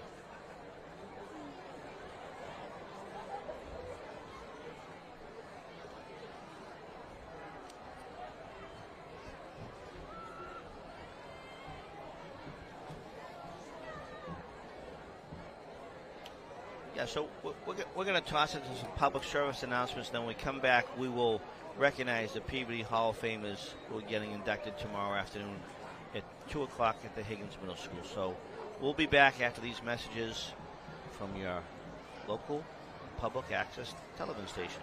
Thank you. DC Rental has been in business for almost 30 years, offering state-of-the-art radio communications and security camera systems. DC Rentals is able to cater our system, scale it down to any size event, large or small. Our custom-built trailers are designed for fast deployment with full video and communication capabilities. We offer top-of-the-line Motorola and Hytera dispatch and radio equipment, along with Telex and Zetron consoles. DC Rentals mobile command trailer is also available for special events or emergencies. In addition, we provide individual and group training sessions on all of our equipment, as well as 24-hour customer service. DC Rentals can be reached at 781-289-3000 or on the internet at dcrentals.net. DC Rentals is a proud sponsor of Peabody TV.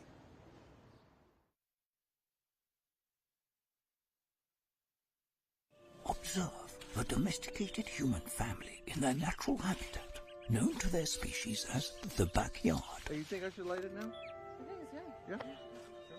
Oh dear, someone is about to burn a pile of debris that's too tall, which can start a wildfire. Wait, could it be? Blimey, it is. It's Smokey. It's Smokey Bear. What a legend. Hey, it's Smokey. Sorry, it was too high. Right. Watch as he astutely ensures that there's no wind, and how he removes some of the debris to create a smaller, safer burning pile. No, you said make it bigger, baby. The bigger the better. Take note of our fearless furry friend here, humans. I appreciate it. Fist bump. Watching you. Smokey's done it again. Bye, Smokey. Only you can prevent wildfires.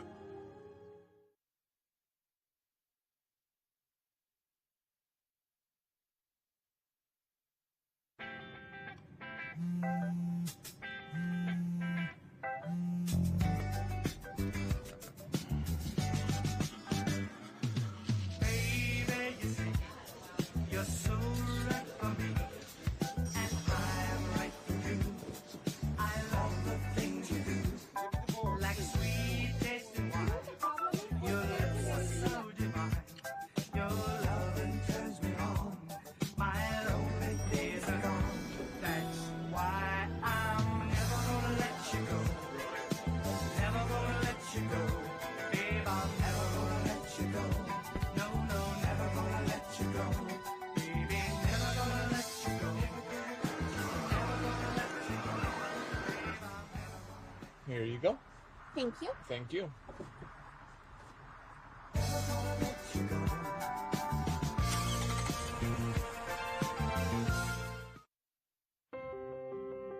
When I first saw a turtle, my heart was full. Now anything but lonely. We have this deep connection, this heart connection. He just wants to be close to you and part of your life. Every day with Turtle is a perfect day. He's an incredible companion and my best friend.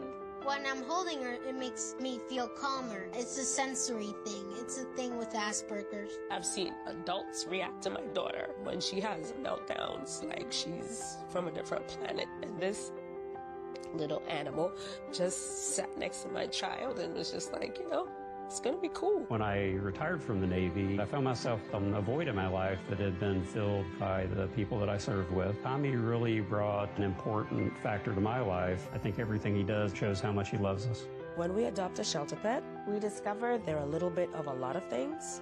But they're all pure love.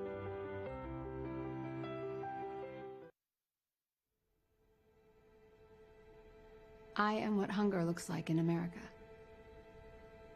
I am an 8-year-old girl who's not excited for the last day of school. Because this may be the last time I'll have lunch. Till September.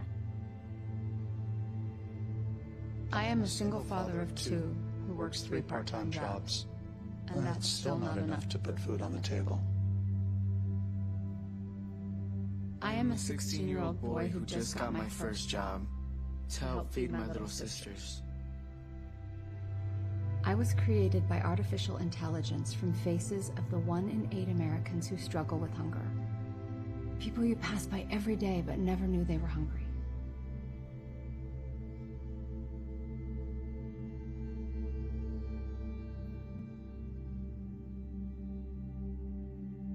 Feeding America, 200 food banks strong.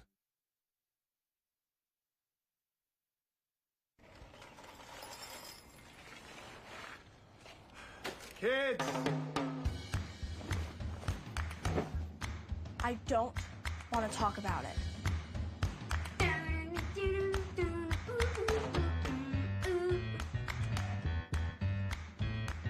I don't want to talk about it.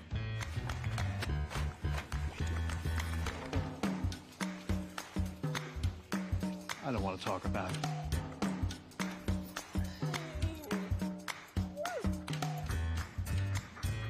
I don't want to talk about it.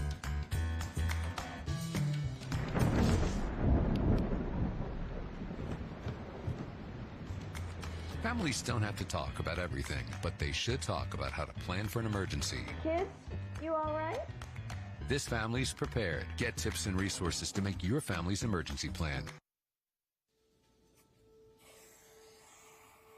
Dad? Just 1 minute, okay? Hey, Bobo, do trees tell each other stories? I'm sorry. I'm afraid I don't know that. Hey, why don't we go find out?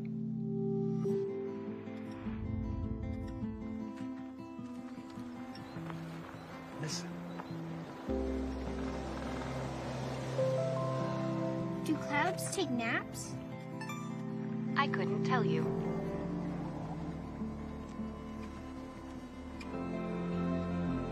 Can birds draw pictures? I don't have an answer for that. Dad, do stars visit their friends? Look!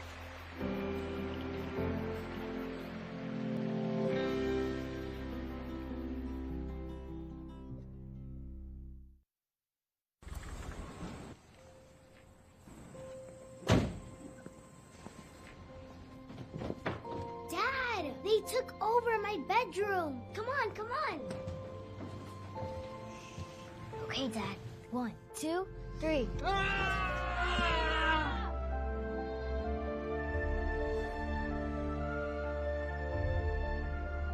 Dad!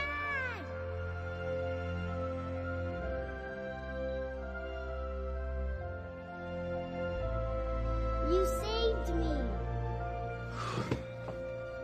Dad? Are you okay? I'm fine, dear.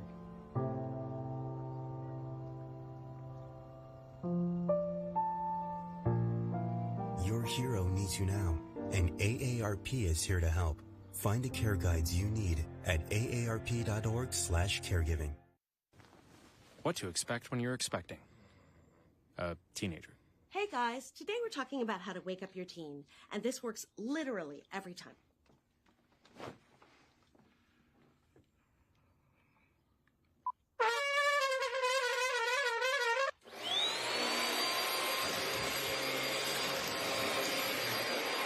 Give kisses. Give kisses. Look. Give kisses. Give kisses.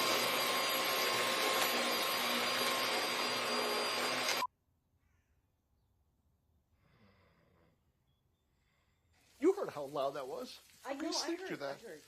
It wasn't you. Yeah. It was the... Is that bacon? You don't have to know it all to be a perfect parent. Thousands of teens in foster care will love you just the same. Bacon.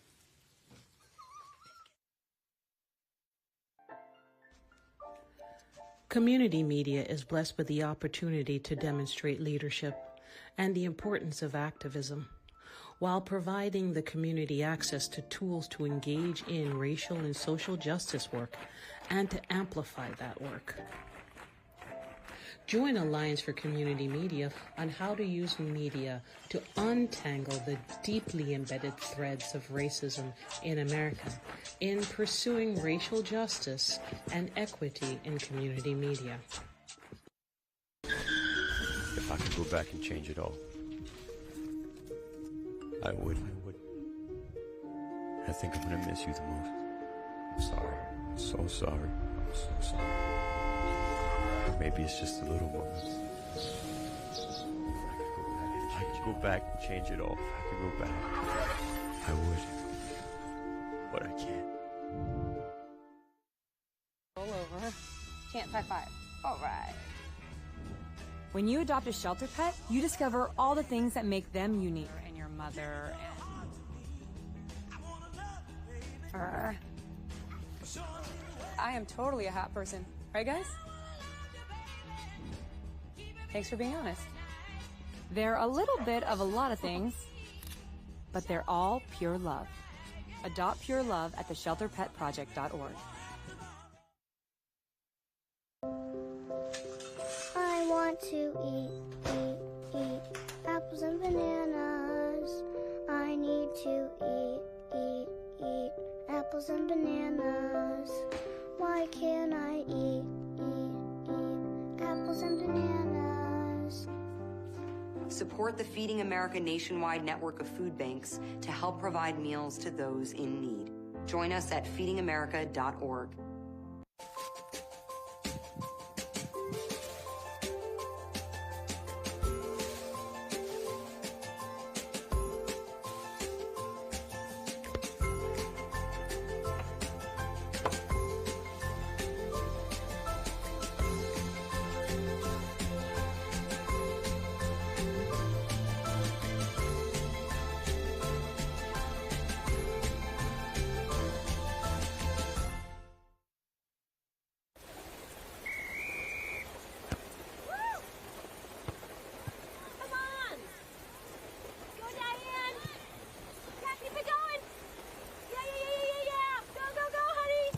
If you love them enough to drive an hour to cheer them on as they get beat 11-0 in the rain, then surely you'll check NHTSA.gov/the right seat to make sure they're correctly buckled in the back seat. Throw that ball, Diane. Woo! You got this.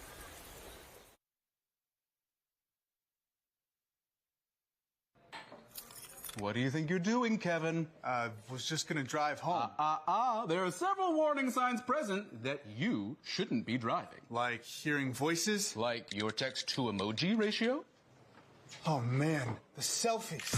Selfie. Nailed it. We all have warning signs that let us know that we're probably not okay to drive. Mine is pretending to be your subconscious. Craig, come on man, let's split a ride home.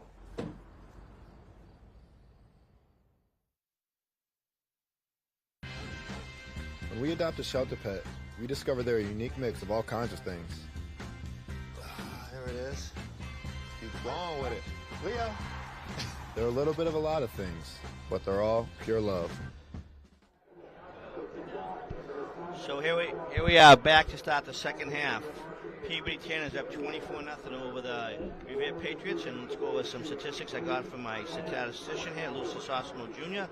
Shea Lynch, quarterback for Peabody, 12 for 17 for 160 yards and 3 touchdowns. We got Danny Barrett with a TD of 34 yards. Colin Ridley with a touchdown, 24 yards. Ilya Batista, 57 yards receiving the TD. Alex Silva, 3 yards. Chase Dooley, 27 yards. And Alan Polino, 32 yards. On the ground tonight, leading rusher is Shea Lynch with 36. Alan Polino with 16. And Alex Silva with 16. So we don't have any dissenting statistics, but as Matt was saying, we do know that number 55 sophomore, James Fess, is having a hell of a game. Yeah, so what sticks out on those offensive stats is everybody plays. What was that, 7, 8 players with a catch? No player has 2 touchdowns. That's tough to defend. Yep. And if they're playing, and I think they found a potential superstar here in Jimmy Festa. He's come into it a little bit. He is flying out there. Yeah, he's dominating as a freshman. He's just all over the place and just wrapping up, making plays, just creating havoc out there. Another good player on the defensive line, Giovanni Guglielmo's having a good game. Eli's having a good game as far as making plays. I mean, really, the defensive backs haven't had to, really much put upon them because Revere's really still kind of, they've stuck to the run, which probably hurt them there at that last drive. Yeah. We thought they were going to go. A little perplexing, the play calling on Revere's part, especially towards the end of the second half there. But you mentioned, Giovanni too. I don't think he has a ton of tackles, but he has disrupted a ton of plays. They really complement each other. For defensive end, he's quick, he's fast, and then you got Fester on the inside. This kid, Fernando. I'll get his name, but Fernando Lima. Yeah, he's got some beef up there. So really a good complement of speed and size on that defensive line. Yeah, and other than that touchdown that was called back at the end of the half, relatively penalty free for the Tanners. Can't say the same for Revere. They shot themselves in the foot in that series of 3 penalties when they were trying to punt it away. So not much more you can ask for a half of football from a high school football team than what the Tanners did in that first half. And while we're waiting for Revere to take the field, I'd like to give some recognition to the Peabody Veterans Memorial High School 2022 Hall of Fame inductees. We've got James McDonald, played basketball. Gary Walsh, he's deceased, but he did football and track. Dick Vos, track. Mark Cohn, track. Davis Scribner, working in our Peabody Water Department. Scribby, football, hockey, and lacrosse. Dave LeBron, basketball, football, and baseball. Dave's nephew is the starting quarterback over at Essex Tech this year, Devin LeBron. Mark Cohn, lacrosse and football. Scott Eisman, lacrosse and football. Caleb Pelger, football and track. Caleb was a few years after me, but I remember he had a great career and won some pretty prestigious awards. I mean, he might have been the athlete of the year one year for Salem News.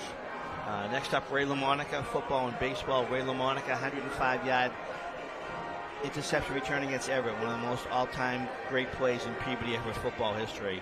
I think they won 7-0 that game based on his interception. Kim Lane, softball and soccer.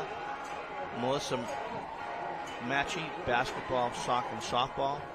Justine Hardigan, soccer, track, and tennis. Tawny Palmieri, current softball and field hockey coach for the Tanners. She played field hockey, basketball, and softball.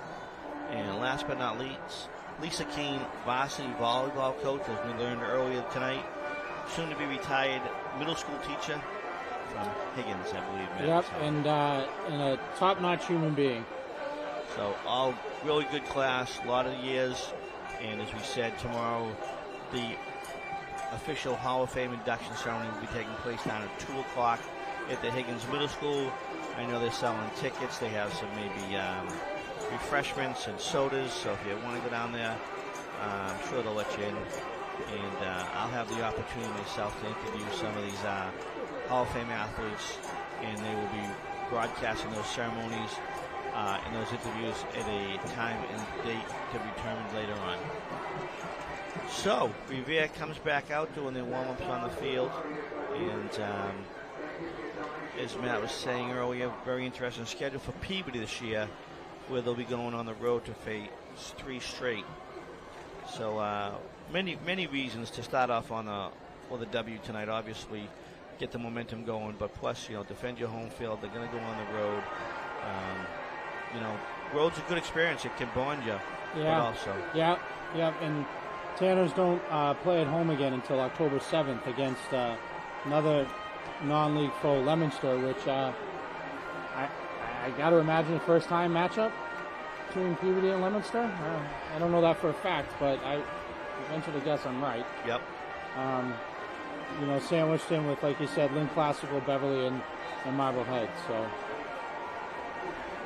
So Peabody, with the 24-0 lead, you're going to probably see them. I don't think they'll really, go 100% to the run, because that's not really in their playbook. But I think you'll see them mix it up a little bit more, and obviously trying to keep the clock moving here and get this second half over with, no injuries, and put the W on the board, as they say. Yeah, and I would try and guess what Revere's going to do, but I did that once before and I wasn't right. So you got to assume they're going to come out throwing, but I do believe, if I remember correctly, Peabody will receive to start the second half. Yep, I remember that as well. And for those of you watching at home, we hope you're enjoying the game. Once again, shout out to PATV and their crew. And if you couldn't make it, wherever you are, we hope you're enjoying the game, whether you be alumni, parents, grandparents. We enjoy broadcasting the game for you, and we hope we make it enjoyable.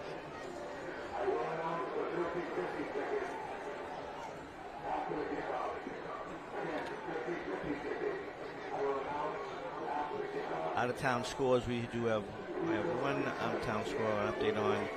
St. John's Prep was down early 8-0, but since that time they scored 41 straight to go up 41-8. So nice comeback for the Prep, and we got Peabody kids playing all over the place. Essex Tech and over there at St. John's Prep. So we wish all the Peabody kids the best of luck and everyone be healthy this year.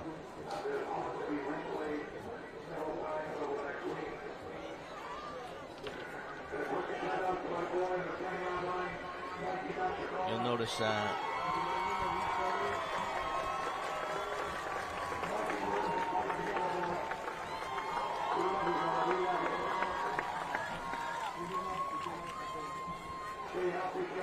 a good shot of the crowd tonight. Camera coverage is awesome tonight. Peabody, we've got 530-yard line by the snack shack. Press box, get a good view here from the press box. Wireless sideline camera. We got that fan cam. So Peabody Access TV doing a nice job continuing to update the game every year. Obviously the replays are nice. We want to give a shout out to them, and to the camera crew and the production crew and everyone who's helping out. All right, so here we go. Number 45 to kick off for Revere. And looks like that kick is going to go out of bounds. And I do see number 4, Ridley, out there, which is good to see. So another mistake by Revere, kicking it out of bounds on the kickoff.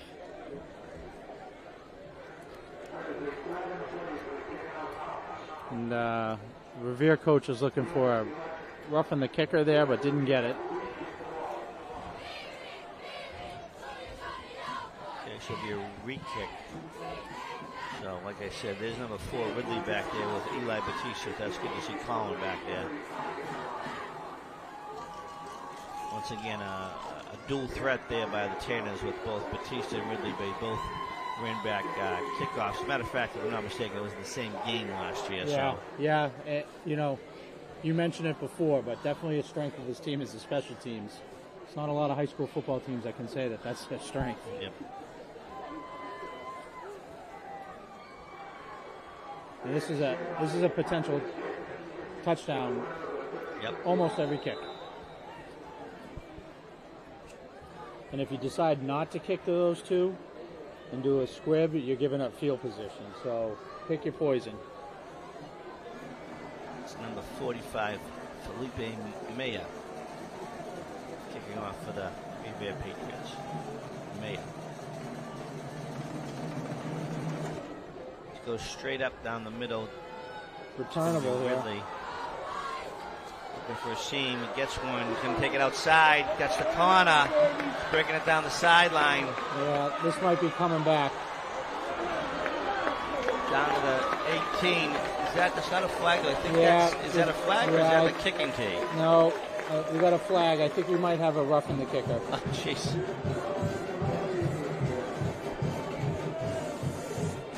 Okay. Yeah, it looks like orange up here, but yeah, it's yellow. Yeah. Yellow almost laundry. Almost the same exact thing that happened on the kick out of bounds. Let's see. Looks like is he picking it up? They don't look like they're moving the football, so. No, they're not. Interesting. Okay. All right. No, I think it was a kicking tee. I think it was. He might have thrown it over there. I don't know. I think it was. Well. All right, so here we go. We'll take it. We got to get rid of yellow kicking tees. Peabody takes over 1st and 10 on the Revere 16-yard line. 4 receivers. Single man in the backfield. Shea over to Danny. Danny inside the 10, down about the 5.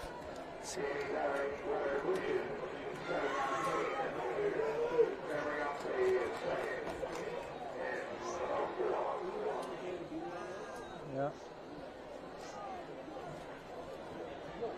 Here's the replay on that. Gain of about 6 on that. Yeah. Good little play fake. So we got 2nd and 4 on the 10-yard line. Peabody knocking on the door again. Going to have a timeout, Revere.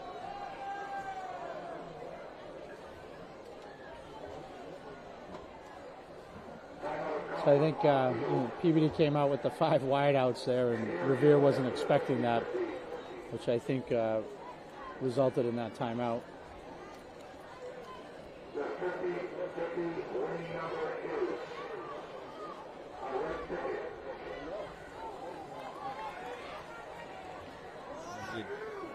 Good camera of some of the students here in the crowd tonight.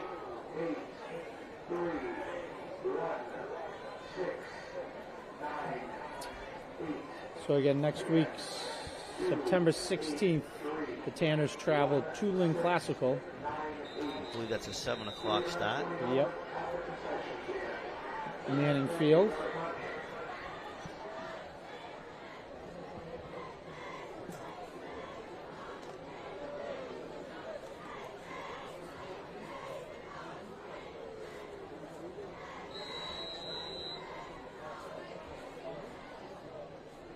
One rule I'd love to see change in high school football is the number of timeouts.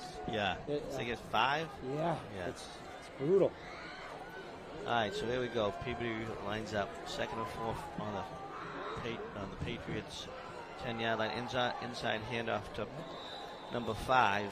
Good little junior captain Alex Silva. Good little trap run right there, inside run. Pick up a couple. Yeah. I'd like to see the Tanners establish the run here and really, kind of jam it down Revere's throat and establish the run. Yeah.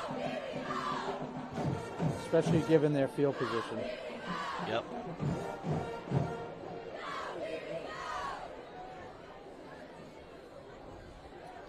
Third down.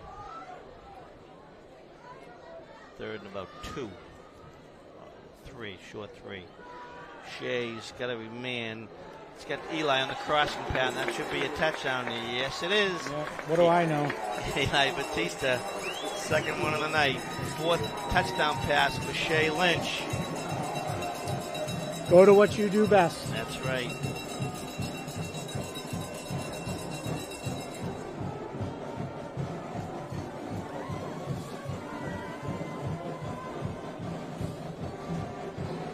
So, Shea Lucky Lynch, 4 TDs on the night, and we're only about a minute and a half to the second half here.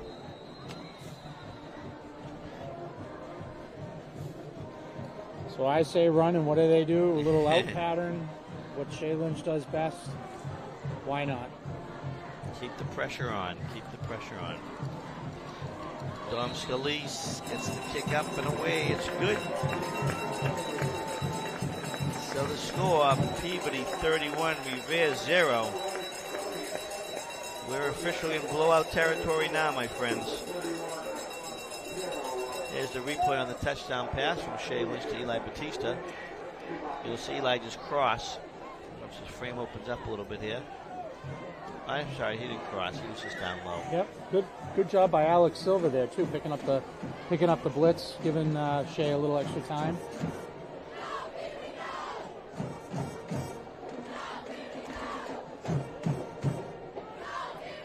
So Peabody band and cheerleaders getting into it here. Anytime you come out in home night 31-0, it's a great place to be. Yep.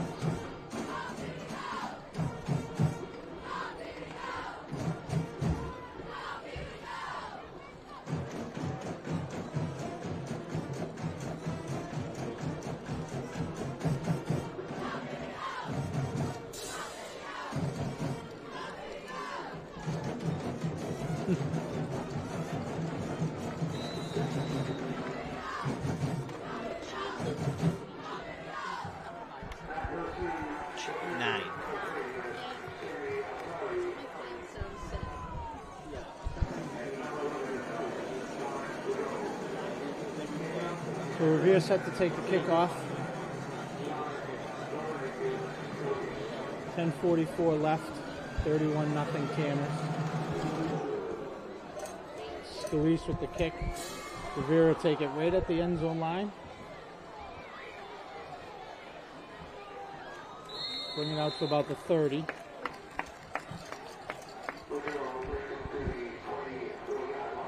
All right, so let's see with the Peabody defense. So probably first possession, probably stay with their number ones. The first. I do see a couple of fresh faces in there. There's number 74 on the line. Maddie Mastercole, a sophomore, Mikey's brother. Get to see him out there. You'll see him with the long white shirt, under his uniform. And he's got written in number 66 to honor and recognize his brother. And Giovanni's out there again, and Fest is out there, so a lot of number ones still out there.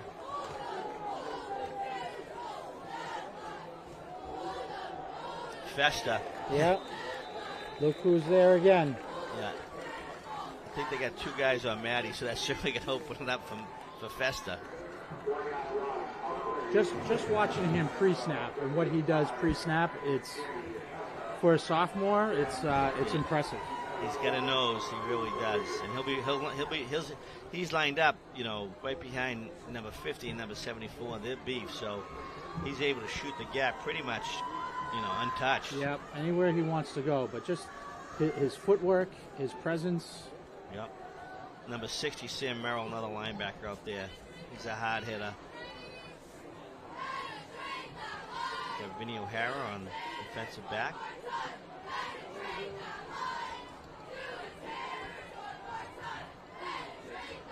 Shotgun formation for the Patriots. Long, deep pass, overthrown. It's had a receiver, number 11, covered well by number 2, Chase Dooley. And I think Revere quarterback got rid of that a little bit before he wanted to because he was right Festa there. was in his face. He was. And Festa's slapping his helmet because he knows how close he was to a sack there. 31-0, and this kid just wants it. That's what makes you a great player. Yeah, great. You keep going. Great motor on this kid. Yeah.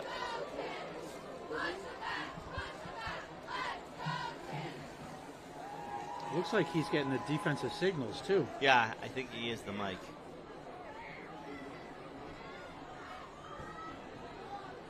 All right, so 3rd and 11 for Revere on their own 27-yard line, 3rd and 11. Peabody showing maybe some blitzing. Yep.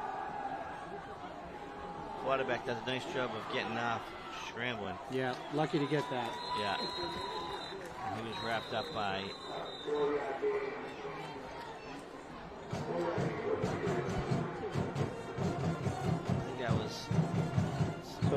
that was Jimmy Festa and Mastrocola there, getting up off the turf. Yeah, number 1 G was on there. Just missed him. That was Sam Merrill, number 16 on the tackle. So it looks like Revere will punt. Yeah. And Jay Stooley back to take the punt. I think at this point, Coach Bencourt, I think they want to probably give Colin a little bit of a break, let him rest up a little bit on his legs, and Eli, no need to put him in harm's way at 31-0. So let the new kid in town, Mr. Dooley, take the punt. Snap, kick, nice kick. Yep. Jason gets the ball. On the run, little bobble, recovers. Yep, taken outside. And nice play. Jace gets it across 50 down to the 43-yard line. So good job gathering that ball up and then putting his head down and running. Yep. Peabody doing what they've done all night. Just great field position, pretty much every single possession.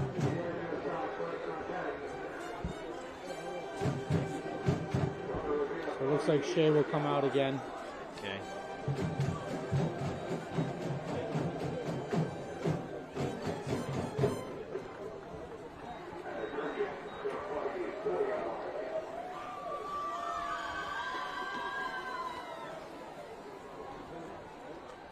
Alright, so Peabody lines up 1st and 10 on the Revere 44-yard line. 3 receivers wide right, 1 down low here. Single man in the back, it looks like Polino. It is to Polino, handoff. That might have been actually Pinto. Let's see the number here. Polino's 24, Pinto's 26. Let's see. That was Will Pinto. Okay. Will Pinto. So Pinto getting in. Oh.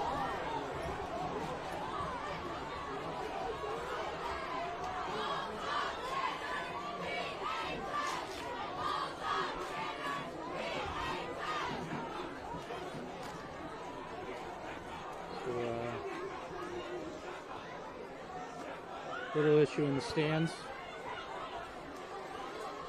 So we got a 2nd and 10.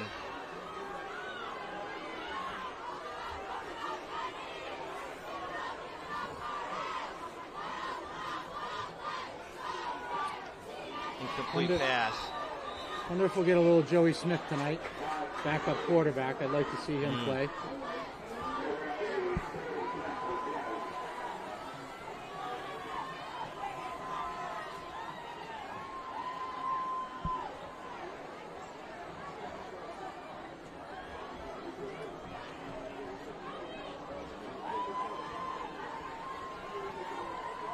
Aye, 3rd and 10, Peabody on the 44-yard line of Patriots. Revere Patriots here. 7:49 to go here in the 3rd quarter.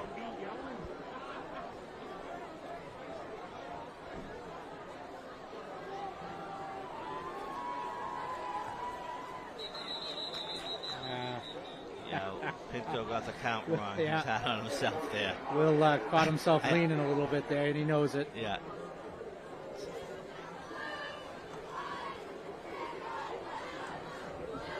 Will Pinto, great kid, has overcome a ton to get to where he is. Yep. Very, very proud of that kid. Yep, good kid, wrestles hard, really taking the wrestling sport, and tragic accident a couple of years ago as a freshman. Will lost his parents and stayed with the football, and community's come around him, and Will's just turned, like you said, really good kid, very respectful when you see him out. Yep, has a little car detailing business on his own in the summer, so if you need your car detailed, call Will Pinto, Carroll School grad. So that was incomplete.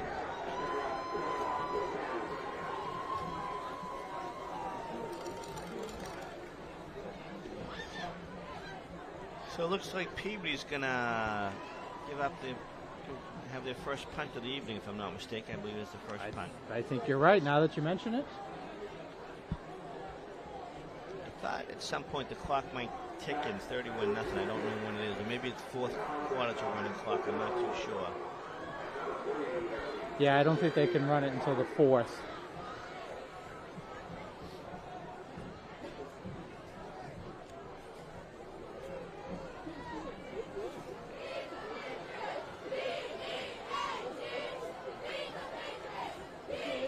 High snap, but not too high. Nice kick.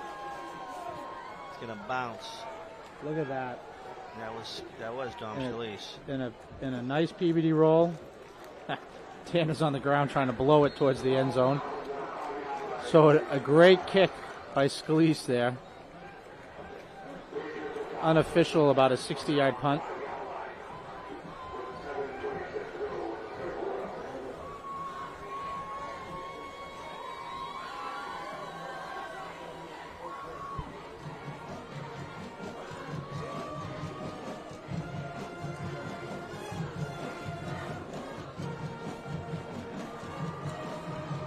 Alright, so let's see what we have out there for defense.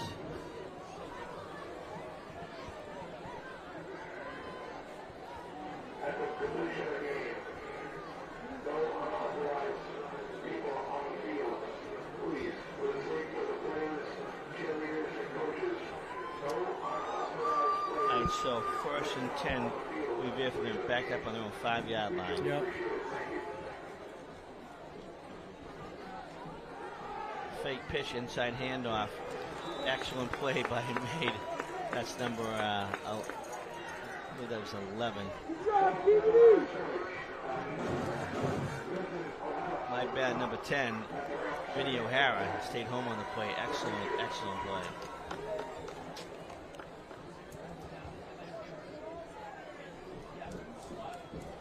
Second and 9, gain of 1. Looks like Jimmy Festa's night is over. Yeah, that's good. You want to pull some of these kids and give them, give some of the other kids who are going to practice all week a chance. Yeah. I see number 3, Nick Dresser out there. Good opportunity to get some kids some work. You know, you never know when you might need them. Coach Betancourt talked about having 6 offensive linemen, not 4. Yeah, he really believes in depth because you never know when someone's going to go down. All right, 2nd and 9 for the Tanners. For the Patriots, excuse me.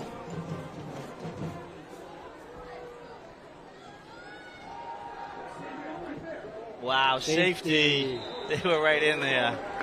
Woo! Nice play by the Tanners.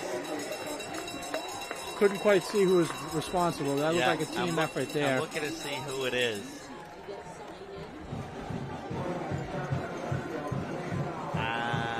Might have been 50. Was it 90? I think it was 99. Kyle Marin. Oh. Sophomore who's had a good preseason right up the middle. Yeah, this sophomore class really contributing to this. Yeah. And is that Master Cola right there too? Yeah, Matty there. So Revere will have a kick. Yeah.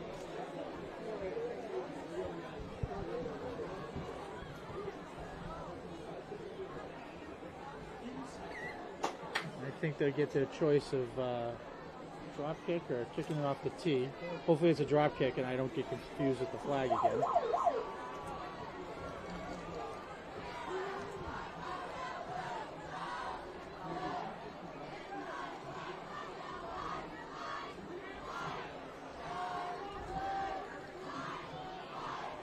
Revere taking their time coming out of this huddle to prepare for the kick. Not sure what they're preparing for. Yep.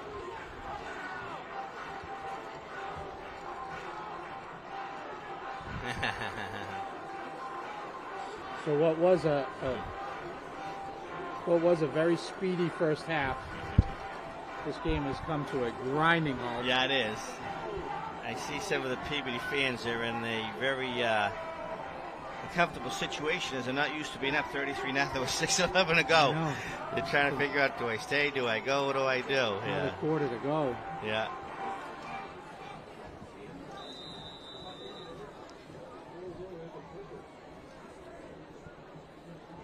So, total team effort here by the Tanners. I don't know how many more accolades we can pass out there.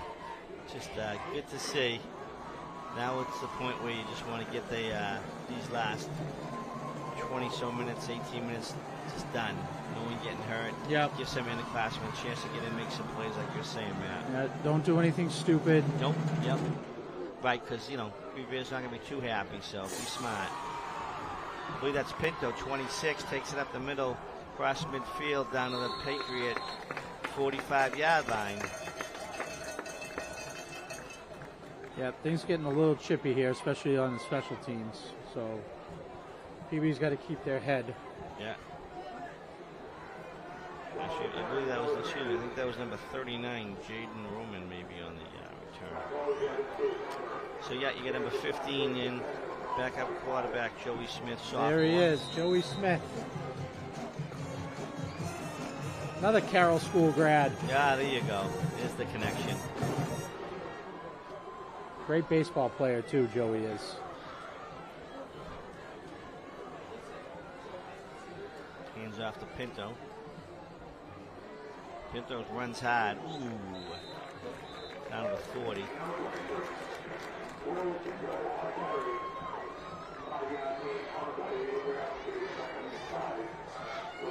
So we'll try and get some shout outs to some kids out there. Number 52, Ramy and Dino out on the field.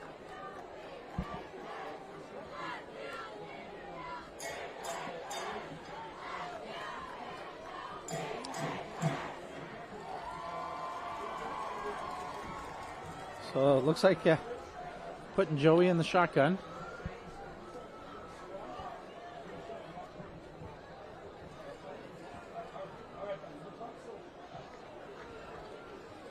Hand off to Polino's, taking it wide. Pinto, excuse me. Pinto running hard inside the 35, down to 33. Yeah, a little missed tackle there. Yeah, coming up on 5 minutes to go here in the game.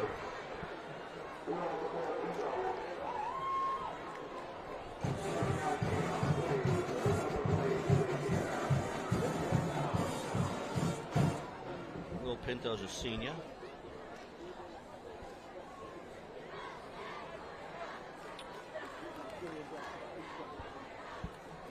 Joey Smith enters the huddle, makes the call. I assume this will be a run as well, but again, I haven't been too good on the play calling tonight. Is Jace Jean-Pierre, number 33, one of the receivers out there now?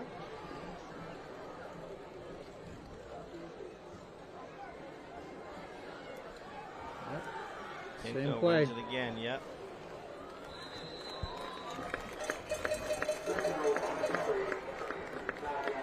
Good job, ground and pound. I like it. Yeah. Here's the replay there. Maybe Coach Therian setting up Joey Smith here for a keeper on the other end. It's number 75, Alex Jackson, with some nice tackles. And some nice blocks there. And Mark Clinton out there.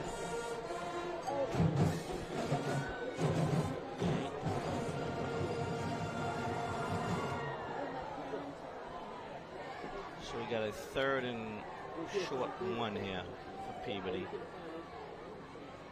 Pinto's going to get the first down, so the offensive line doing a nice job of blocking. Good push. Yeah. Actually, I think you got Jimmy Fester out there playing offensive just saw line. that, yeah. Yeah.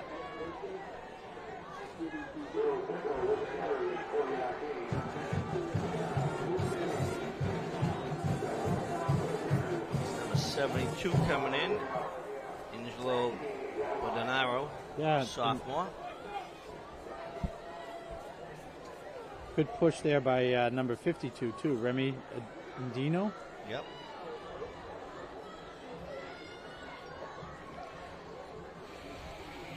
So I think at least for this game, the big question mark was answered, and that was the offensive line, and then secondly, the defensive line. Certainly the defensive line proved themselves tonight.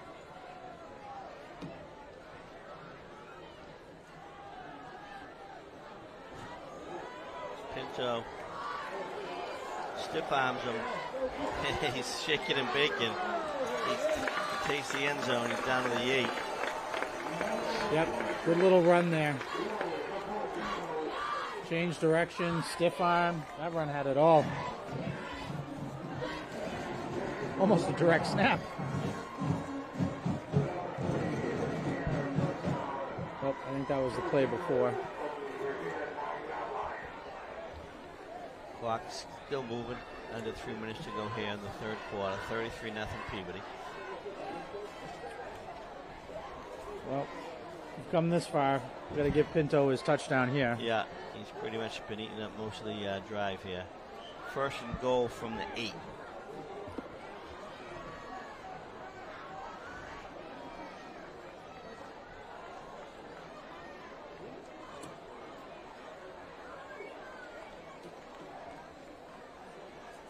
Change of play maybe there. Yep, Pinto up the middle. Gets it down inside the 5. Good hard run. So it looks like Coach Therian will be content here just to pound it and see what happens. Keep that clock moving is most important. Yeah.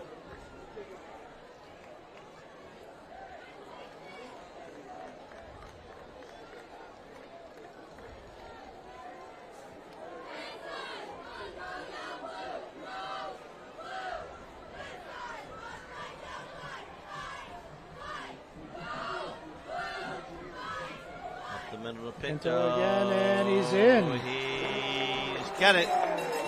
Touchdown. First rushing TD on the night for the Tanners. Good for him. Will Pinto. Yeah. Basically carried the team down the field. And credit to that offensive line doing a really nice job. Yep.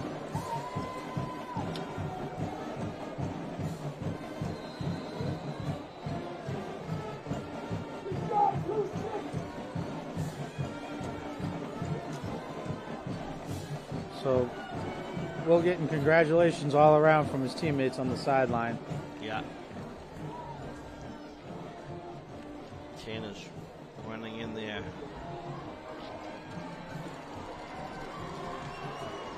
Extra point team.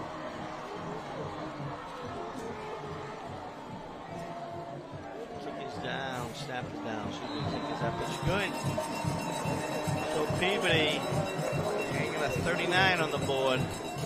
It's been a long time since I think we've seen, actually we should hanging a 40 on the board. I don't know when the last time we saw a 40.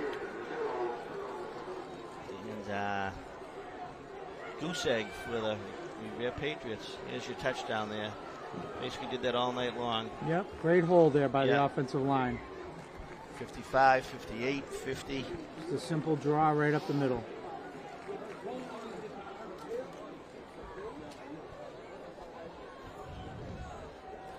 Once again, a shout out to the crew tonight: Hector Garcia, Julia Leet, Angela DeAngelis, Cassandra Saray, Cindy Incarcione, David Marin, Sophia Gomes, Aaron O'Brien, Don Murphy, and Steve Valente in the truck. Good job tonight, guys. Instant replays were spot on. And we got the shot of the moon. I don't know if they call it a blood moon, but sure looked like one.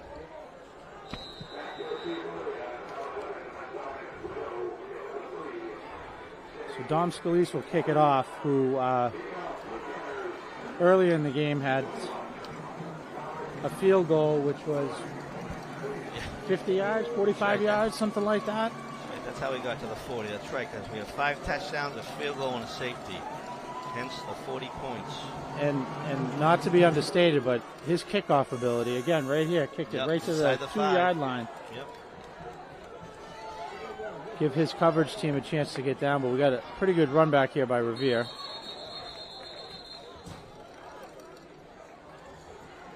Yep. No late hits, no unsportsmanlike. Let's finish this game classy. Yeah. Coaches won't take kind to that if anybody does do that, so I'm sure that word's gone out on the sideline. Play it clean. Once again, a shout out to the class of 2022 Hall of Fame inductees. Thank you for everything that you've done for Peabody Sports, both on the field and off, and the coaching. I know many of the Duckies this year have coached, and some still do.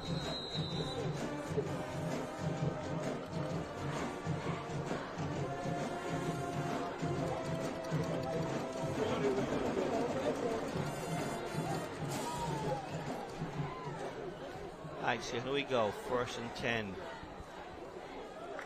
from the 39-yard line. From their own 39-yard line for Revere. Little stretch play, sniffed out immediately by the Tanners. Looks like some wholesale changes at the linebacker position. Yeah. Like Nick Dresser is in there. Yeah, number 54, Benwin, is in there.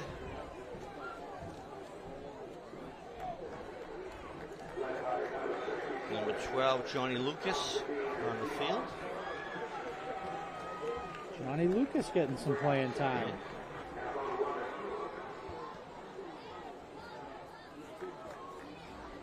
Younger brother Drew Lucas playing lacrosse at Bryant, Smithfield, Rhode Island. Not too far.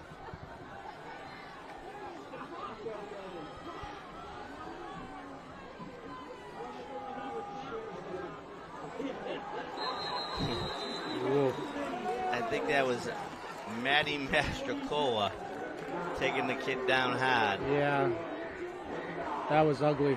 Yeah, more of a grab. But Matty said, I'm here.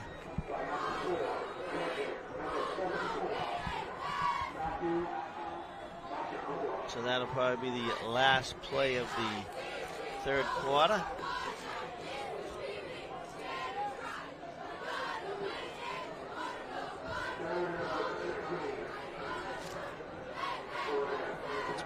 Maybe not. Yep. You gonna get it off in time? Nope.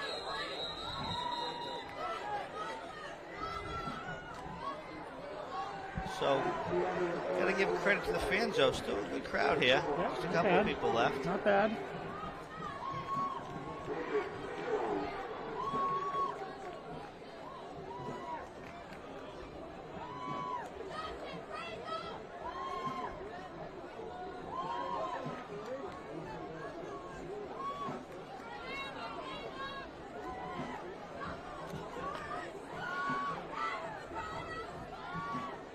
So the teams will switch ends.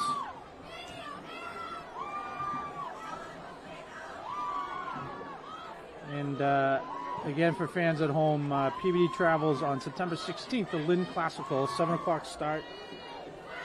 Manning Field, followed by On the Road in Beverly and On the Road in Marblehead. Tanners return home again on October 7th against Leominster, 7 p.m. start.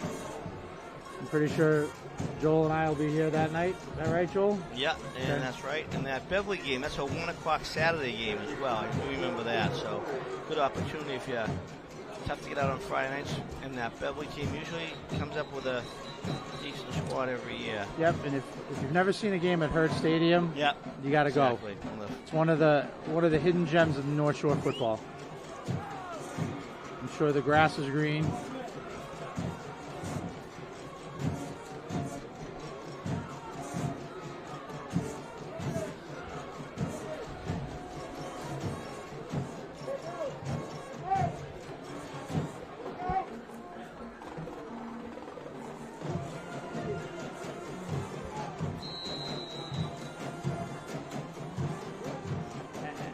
Understand, I don't see the referees, moving Revere along here. They just started the clock, though. I coming thought at it it was like 2 minutes to 2. But this should go rather get this quick. thing going. It's 3rd down for the Patriots. Deep pass. Number 11 behind the secondary, but can't make the play. He's covered. Is that number 8? Yeah, good defense there. Was that? Number 9, Yoska Batista. Yeah, good job. Turned his head, got his hand up. Yeah. Ball was a little underthrown, but good defensive play on what is only maybe the 3rd or 4th pass play of the night for Revere. So the clock will be moving here in the fourth quarter now. Looks like we got another underclassman warming up, Peyton Smith. He's a sophomore. Since you seem to know the Smiths, is there any relation to Joey Smith? No. Okay. No, I think it's just Joey and Jason. This gets the kickoff, almost blocked. I think that was who was on that. Number 57 almost made the block. And we got a hurt Patriot at about the 40-yard line, and he looks like he's in pain. Actually, that was 67. Preston Dima almost on the block. Yeah, he does look down. Number 1. Yep. An ankle, calf. Could be hopefully just a cramp.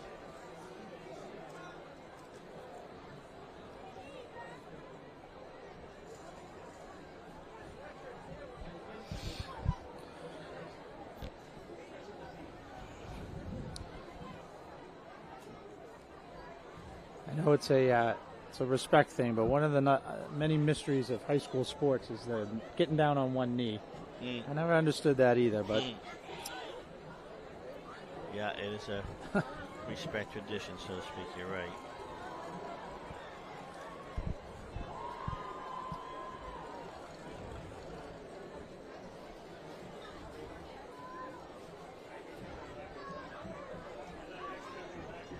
So there is an injury on the field right now, but once they start it, they should start the clock out.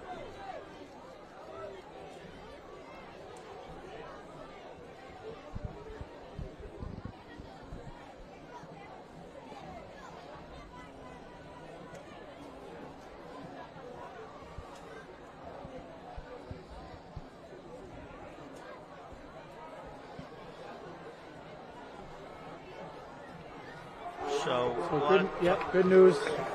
Revere players up and walking off the field. Yeah.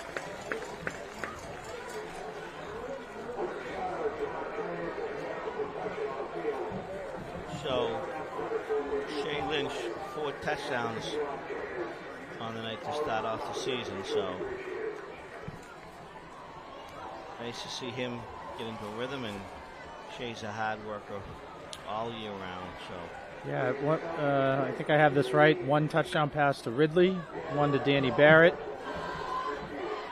2 to Eli Batista, and I'm missing a 4th one. Yeah, 4th one was the rushing touchdown by Will Pinto. That's it. And you got a field goal and a safety, and you add them all up, and you get a 40.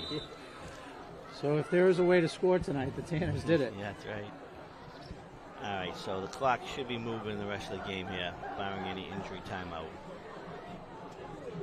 Just expect to see the Tanners pretty much hand it off. They do break the huddle with 4 receivers, 2 down, 2 right, 2 left, single man in the backfield. Joey Smith still in a quarterback. Yeah, and that's a handoff. It looks like 39, if I'm not mistaken. Jade Roman.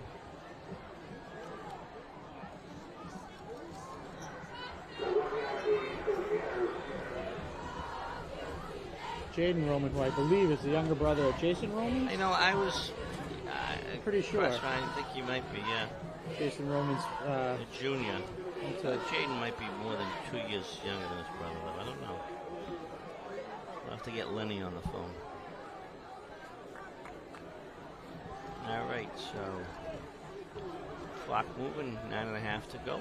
2nd and 9 from the 49-yard line of Revere. Joey Smith's going to take it himself. Oh, that should be a personal foul up high, and it is. That's a. I don't know why the kids. It moved fast. I don't want to say it was intentional, but we saw it up here. Yeah. And it's hard. You know, I don't think the kids. He's not celebrating anything like that. He just maybe didn't. You know. So that. Unfortunate. That's a tough play for the defender, because I think Joey was trying to slide. Right. Looked like he was going into a slide. Yeah. And I think the defender was, had already left to go make the tackle. Yeah. I know it looks bad. Here's the replay. Oh no, that's a different play. So I know a play like that looks bad and it looks almost intentional, but that's a tough one to pull back on as a defender. It's definitely a flag, definitely a hit to the head. Yeah. But I don't know that it was malicious or meant to hurt. Yeah. You know, it's... Looks like Joey's getting up, so that's Yep, a good good. sign. And I see Dad in the crowd nervously watching, and that's got to be a relief to see him shaking hands and coming off the 15 field. yards. 15 yards. Yep. Personal foul on the defense. 15 yards from the end of the run. First down. So Joey's a tough kid. Coached him in Little League. He's that kid's a gamer. And just got word from Mr. Romans himself that is not Jason's younger brother. Okay, So I apologize. I did think they were that close in age. Thank you, Mr. Leonard Romans. And we wish the best of luck to your son, who is a freshman at Curry College and will be hitting the hard court. And Playing hoops? Yep. Handoff. Number 17 in the quarterback, Peyton Smith. That handoff is number 39, Jaden Roman. 8:40 and the clock is running.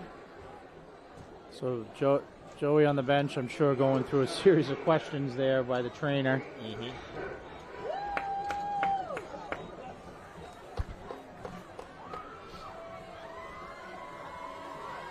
So we got a second and 11 on the 30-yard line of Revere.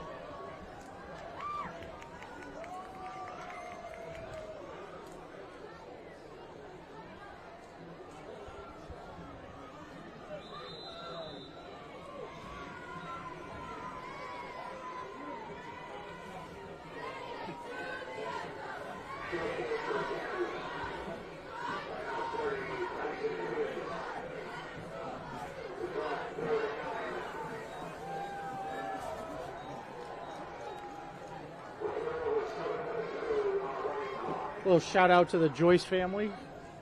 Luke Joyce, who's a Peabody boy, plays for Essex Tech, who opens up tomorrow against Lynn Tech.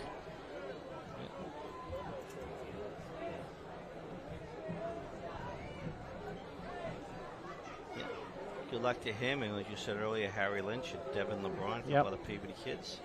And a shout out to Luke's brother, who just accepted an offer to play soccer at Division I St. John's. Yep. Well deserved. He worked hard. And I'm having a senior moment. What is his brother's first name? Kyle. Kyle, excuse me. My bad. To Kyle Joyce, congratulations.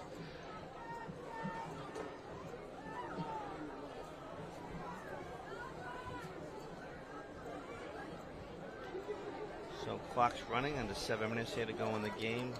4th and 5 Peabody on the Revere 25 yard. Some other scores. Beverly lost on the road tonight to Haverhill.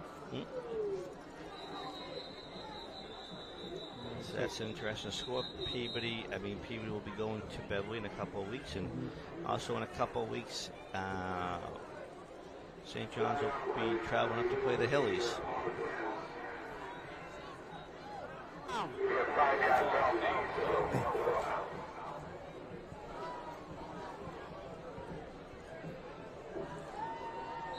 What's the date of that CM game? Do we know? Do you know off the top of your head?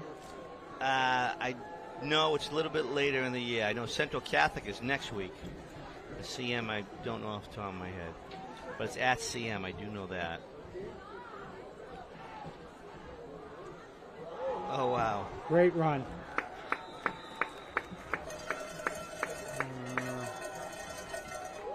See that? I can't quite see that number, but that was a heck of a run. That was 39. Is it 39?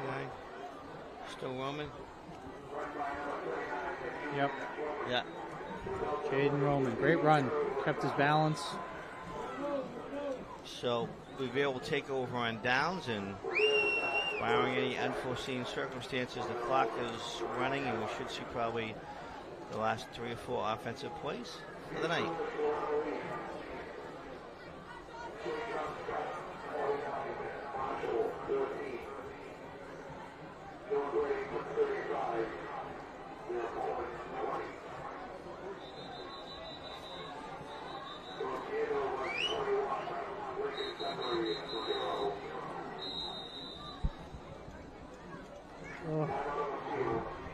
Revere calls a timeout.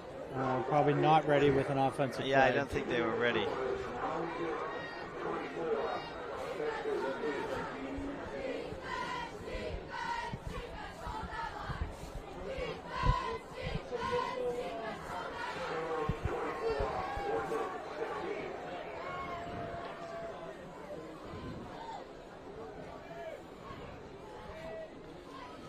So the weather looks great for the rest of the weekend, and for those of you who don't know, I'm sure many of you do, Peabody hosts their International Festival this Sunday downtown Peabody. There'll be plenty of food vendors, entertainment, and that looks like the weather's going to be great, and that'll probably draw thousands of people from across the North Shore. And there'll be entertainment, as I said, a couple of stages down there, and that event starts about 11 a.m., goes to about 5 p.m. But make sure to get there early so you get your food favorites. And one of the great events that Peabody holds. It's a good time. If you've never been, check it out. Go on an empty stomach, though. That's right. Number 34, Gabriel Santos on the tackle.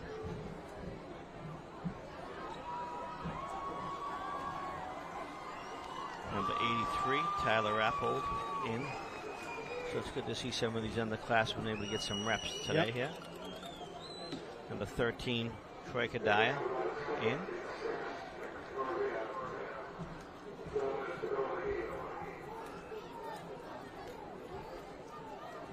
Good opportunity to see how these kids know their playbook and make the plays here.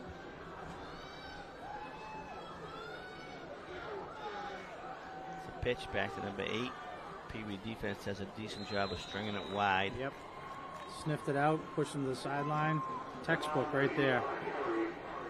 Less than 4 minutes to go here in the game. There's a nice shot of one of your Peabody cheerleaders doing some good tumbles.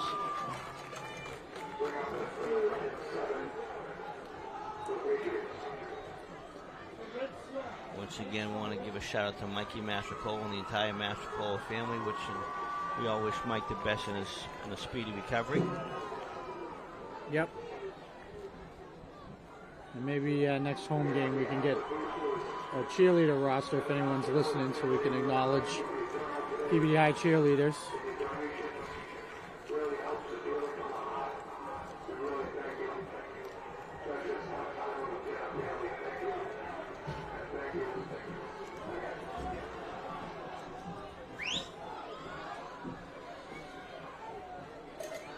Pass is complete.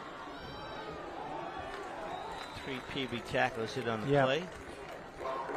Very quick to the ball tonight. First string, second string. Yeah. PVD defense is swarming, and very few solo tackles. Yeah. Number 16, Cal Mora Jr. in on that tackle, along with number 9, Oscar Batista.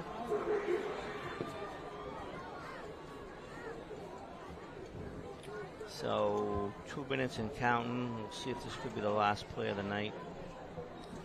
A little upset, Joel. Merrimack beat Assumption tonight. Merrimack beat Assumption. Their debut in Division I Merrimack football. Mm-hmm. But good for Assumption. Division II taking on some Division I teams early on. Assumption did win their opener. Get this, 3-0. 3-0. Who they play? Remember? Kutzman? Okay, yeah, Kuntzman. Yeah, I know you. Pennsylvania? Yeah, I had to look it up. Yeah. I did see they do have an alumni playing in the NFL. There you go. It's a long pass. Covered well by Peabody. So let's see if the coaches look at each other across the field and call it. This should be in the power of the referees to call it as well here. Nothing, only bad things can happen in this last minute and a half. Speaking about college football, Stonehill, Division I, won last week in double overtime. They pulled it out.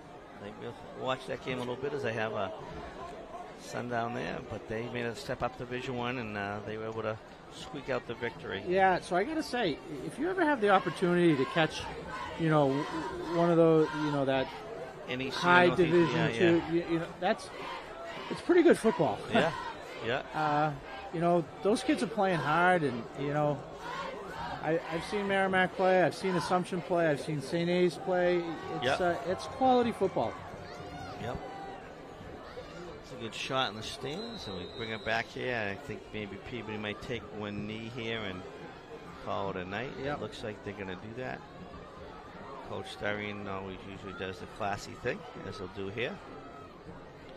So all in all, pretty strong night here for the Tanners, opening night. Yeah, good way to start the season. Yep. So as the clock winds down to 0, it's going to be the final score.